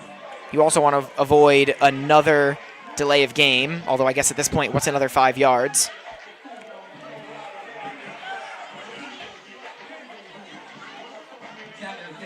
I think they're going to punt this one away.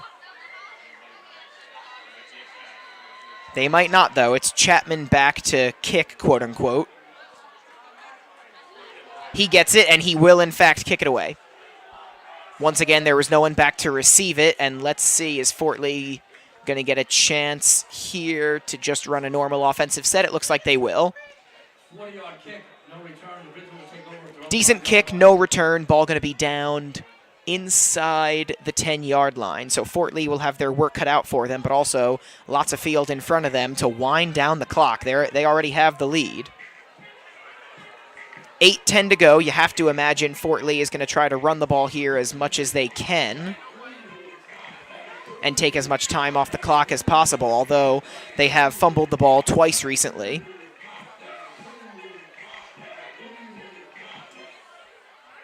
Also, the Red Raiders already are down to just 1 timeout. Lau gets the snap. He does hand it off deep in his own territory. And that's a solid opening play right there. Burns will carry it. The ball was originally on the 7. Gain of 4, second and 9, second and 6 to the 9. And it looks like he got 3 yards on that one. So a 3-yard carry for Burns. Going to be 2nd and 7 from the 10.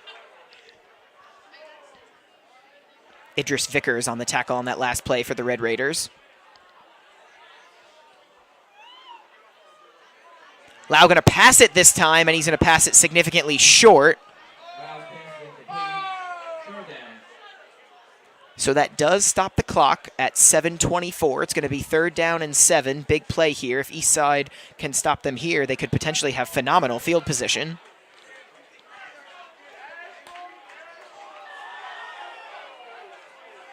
So now if you're Salame and the Bridgemen, do you go for the pass here to try to get more yardage, or do you go for the run and let the clock run itself before you kick this one away, assuming you don't get the first?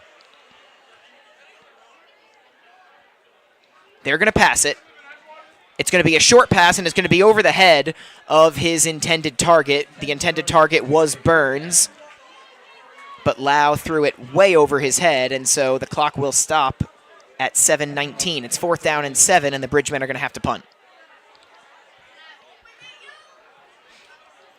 So a short offensive possession, neither team really doing much offensively in the second half, similar to the first half, except for that one Lau to Kim connection on the touchdown.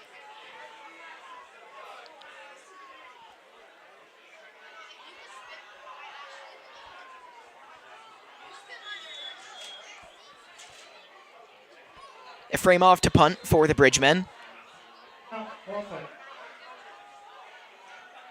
Timeout for Lee. And Fort Lee's going to take a timeout. That's their first of the half.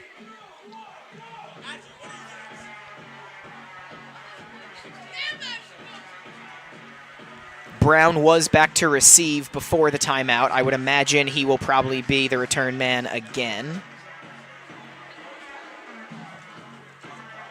He is one of the more dynamic offensive players for Eastside. Jakem Brown entering this one 339 total yards, rushing and receiving, and 3 touchdowns.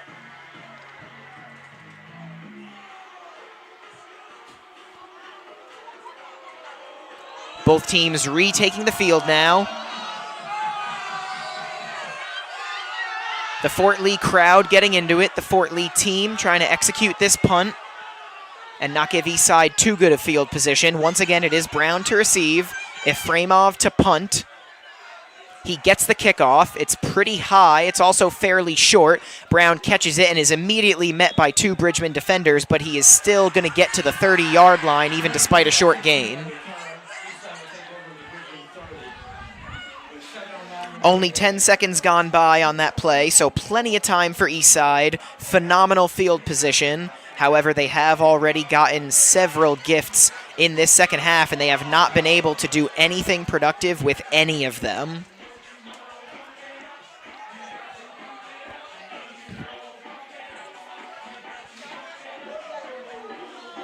Getting back onto the field is number 7, Malcolm Chapman. He's been the quarterback for most of the game for Eastside after Xavier Smith started.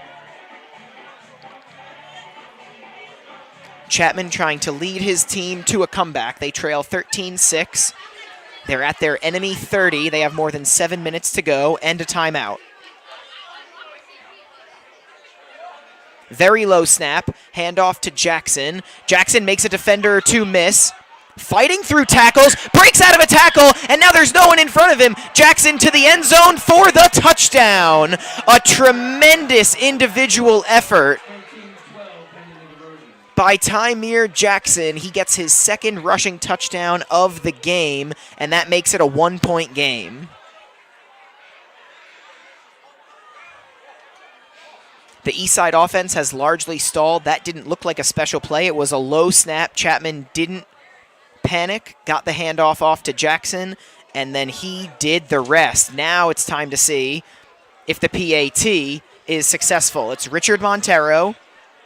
Missed his first extra point attempt. He's 5 out of 8 on the season. This one is for the tie with just under 7 minutes to go in the 4th quarter.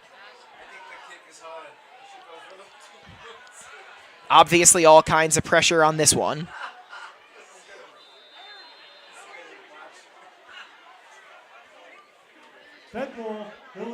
Substitution. Offense. We have a substitution being made by Eastside. I'm a little surprised they're not just going for two here. Illegal substitution leads to another penalty flag being thrown. They're going to get backed up a little bit.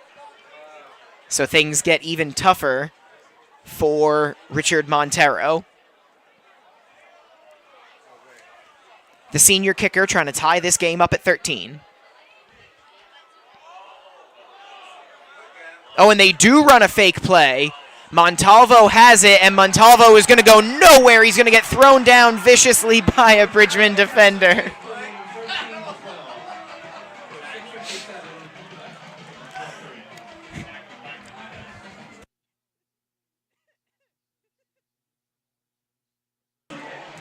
I don't know if that was a designed play or if it was just a bad snap, but Montero will not get charged with the missed kick. So that's a good thing, I guess, for him. He's still just 0 for 1 on the night. However, Fort Lee does hold on to their 1-point lead. It's 13-12, 6:57 to go here in the fourth quarter, and Fort Lee will now get the ball back. And let's see if they can, at the very least, just try to wind the clock down.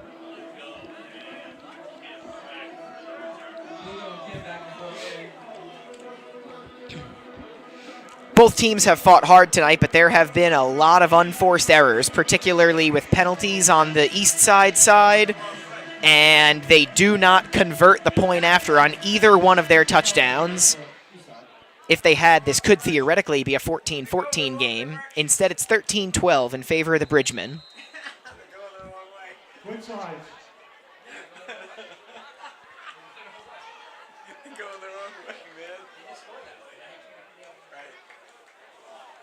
Youth football. And now we have another unforced error. Nothing really hinges on this one, but the teams flipped the field. They weren't supposed to, following the touchdown run by Jackson. It's his second of the day. That is the 6th touchdown run of the season for Tymere Jackson. He has over 300 rushing yards. Not tonight, but on the season. What a year he is having already. So now the Red Raiders are set to kick it off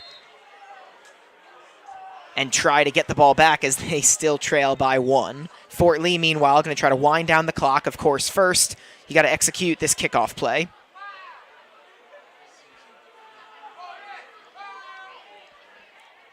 The kick is up. It's going to bounce and be received. And getting to about the 23 or 24 yard line. Make that the 22 or 23 yard line. Is Fort Lee. So not the best field position ever, but that doesn't really matter. The main objective here is to wind down the clock. I would imagine you're going to see a lot of running plays here for the Bridgemen, as they lead by 1, and their opponent has just 1 timeout. 6:50 to go here in the fourth and final quarter.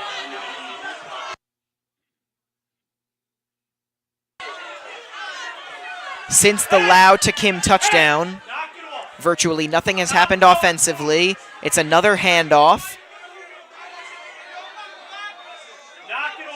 They're going to get to about the 30-yard line.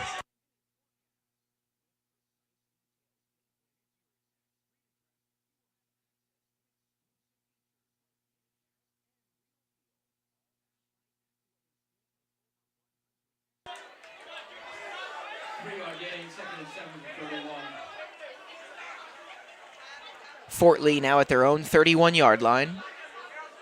Under 6.5 to go. Lau hands the ball off again. A man runs up the middle and gets not quite to the 40.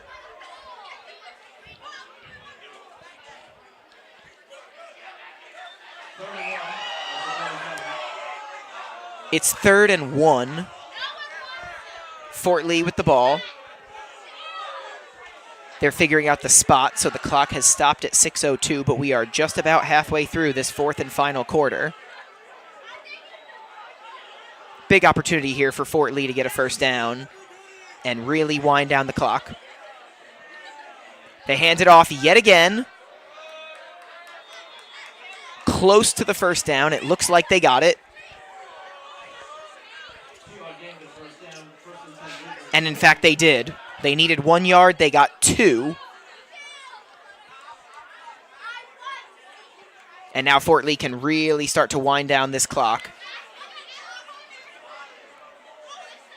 as they lead this thing by 1. Eastside can only stop the clock once. You have to imagine they're not thinking about using their timeout just yet.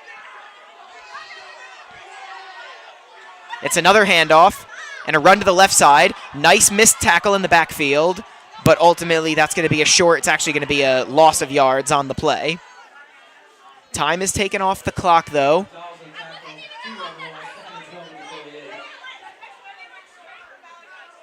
Gonzalez on the tackle. However, Camano did stay in bounds, so before the ball is snapped again, we're going to be under 5 minutes to go in this one.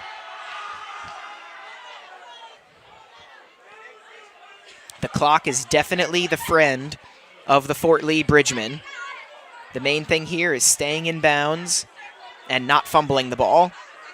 It's another handoff. It's Burns. He's got some space. Burns is going to get to the 48-yard line. Solid gain there for Burns, and it's going to be third and very manageable.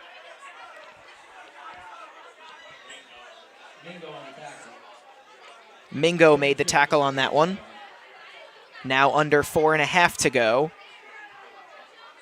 And it's going to be 3rd and 2 at the 48-yard line. As big as that last first down was for Fort Lee, this one would be even bigger.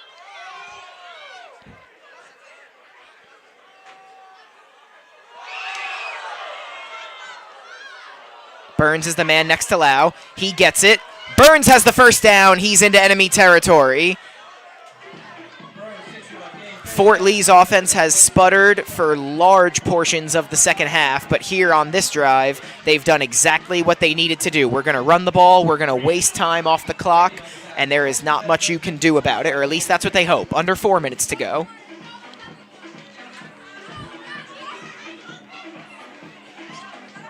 And now for Eastside, you have to start thinking about when you want to take that time out. They only have one left. Really can't afford to give up more than probably one more first down. 3:36 on the clock. Lau confirms with the sideline what he's doing. Once again, it's Burns in the backfield. Fort Lee in no rush whatsoever.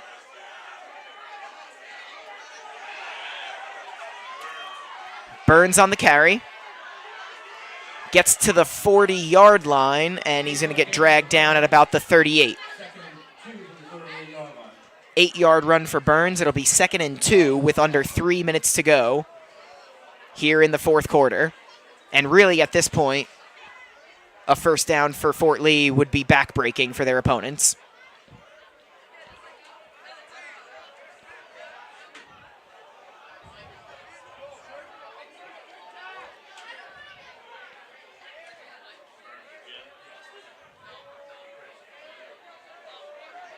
Once again, it looks like it's going to be Burns getting trusted by Coach Charles Salome.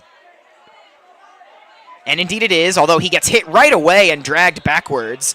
Solid play right there by number 50, Yostin Gonzalez. A really solid tackle by the sophomore. Tackle for a loss. And that might end up saving Eastside. It's going to be 3rd and 8 now. Boy, did Eastside need that. What they need now is a 3rd down stop as we approach the 2-minute mark of the fourth and final quarter. Just one timeout left for Eastside. You know they would like to save that for their next offensive possession. Fort Lee would like for there not to be another offensive possession for the Red Raiders.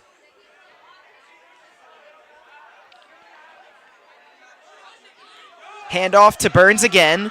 He cuts around the right side and gets hit again. Really nice tackle there. And that time it was number 10, Mingo, getting in there. So a couple phenomenal tackles by Eastside players, and the Red Raiders will, in fact, get the ball back and have an opportunity to win this one.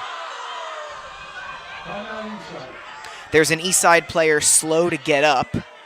It's number 44, Kwabena Abrokwa. So he is getting looked at right now. There is 1 minute and 33 seconds left on the clock. So realistically, that is a decent amount of time for Eastside to make something happen.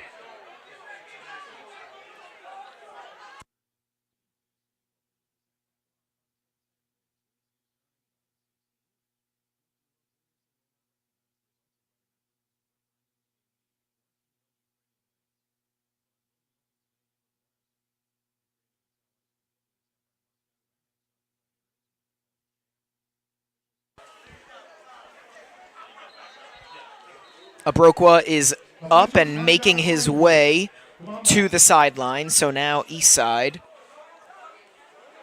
set to receive the ball. It is 4th and 6 for Fort Lee. 4th and 6 into 43. They're at the Eastside 43-yard line. Off back. He kicks it Fort Lee.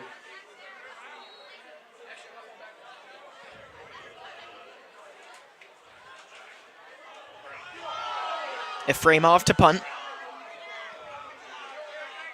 He drops it, recovers, gets the punt off. Brown back to receive, but I don't think it's going to be touched, and it will not be touched by a Red Raider. Ball spotted by the Bridgemen, and Eastside will have it at their own 22-yard line. Now down to 1 minute and 14 seconds left on the clock. So that's how much time they have. 74 seconds and 1 timeout. They have to go 78 yards. Their offense has largely stalled since a touchdown on their opening possession. That was a run by Tymir Jackson, and then a tremendous individual effort on their last drive by Jackson saw them get another rushing touchdown. However, they didn't convert the point after either time, so the Red Raiders trail 13-12, and now Fort Lee is 1 defensive stand away from getting the win in their home opener.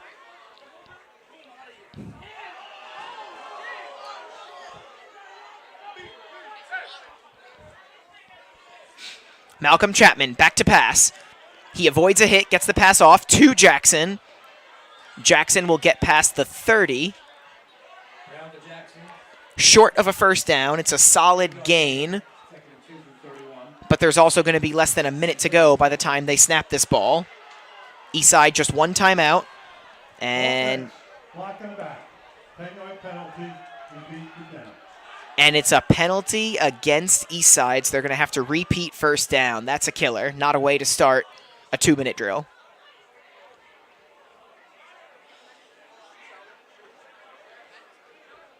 Once again, unforced errors killing Eastside as they back themselves up.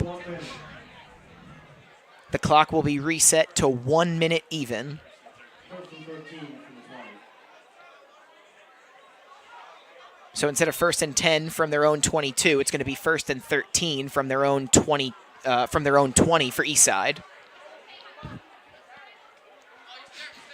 Clock running again, and it doesn't look like there's enough urgency on the side of the Red Raiders. 45 seconds to go in this one. They finally get the pass off. Brown makes the catch. Brown sprinting. No, looks like he's trying to get more yardage. He should be heading to go out of bounds. He's not. He's cutting onto the other side of the field. Still plenty of defenders on that side for Fort Lee. The tackle is made. I don't know if Brown got out of bounds. I guess he did get out of bounds because the clock has stopped, but there is just 25.4 ticks left.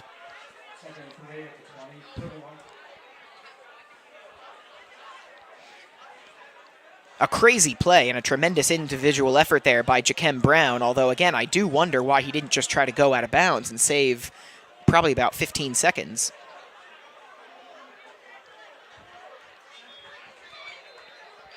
Timeout. Eastside. Now Eastside will use their 3rd and final timeout. Didn't quite blow through them the way they did in the first half. But now they're out of them with 25.4 seconds left on the clock.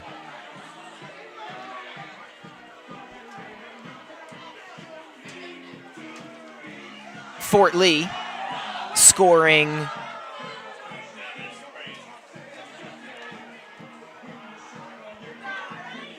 49 points in their first 2 games this season. 1-1. Just 13 points tonight, but they're trying to make it stand up, and Eastside is helping them out.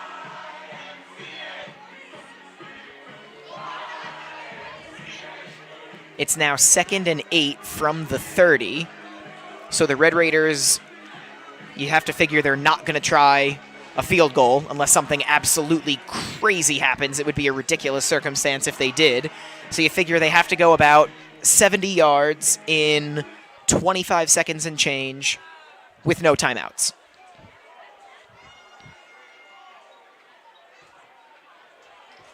Fort Lee now playing more of a damage control defensive set, just trying to avoid the big play.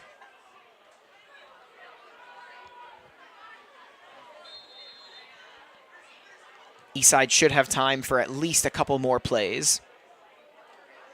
Low snap. Chapman picks it up. Players are going deep. Chapman's under pressure, and he's going to throw the ball away.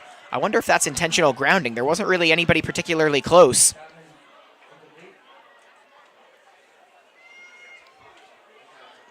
Some anger on the Eastside sideline. Obviously, that pass was to no one. Montalvo was in the general direction, but not really. Chapman kind of threw the pass sideways. Third down. 3.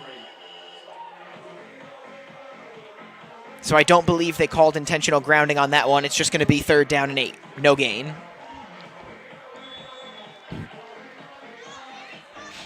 Timeout, 6 Fort Lee. seconds came off the clock on that play. Fort Lee timeout. And now Fort Lee will take their second timeout. 19.4 seconds left on the clock. 3rd and 8. Ball still on Eastside's own 20-yard line.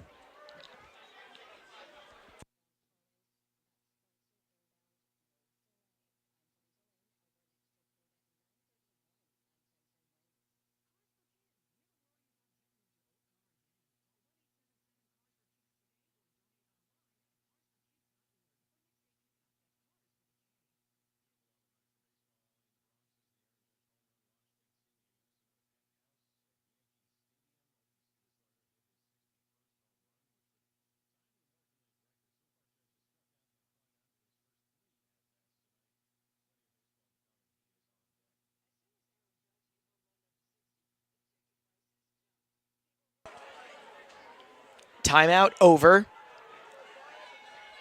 3rd down ready.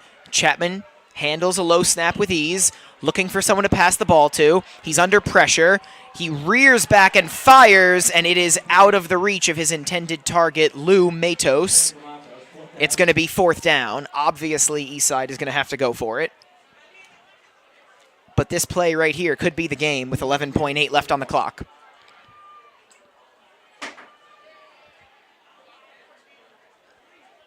At this point, it would take a miracle for Eastside, but I guess stranger things have happened. For the Bridgemen, you need to focus for one more play, and then you have your home opening victory.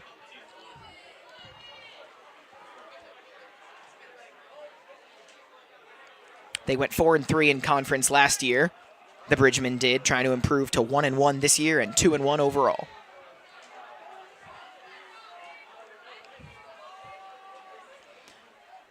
So here we go. This will determine the game. Chapman under pressure, fires as far as he can, and the pass cannot be hauled in. Jackson was there. It hit him right in the hands. Would have been plenty for a first. He would have been deep in Fort Lee territory, and he could not haul it in. Jackson has been the player of the game for the Red Raiders, but an extremely costly drop there, and Fort Lee is going to win this one. An extremely dejected Red Raider bench as Jackson had the ball in his hands past the opponent 40, and he couldn't haul it in. The next play is just a formality. 4.4 left on the clock. Fort Lee will take over on downs. Lau will take a knee, and that'll do it.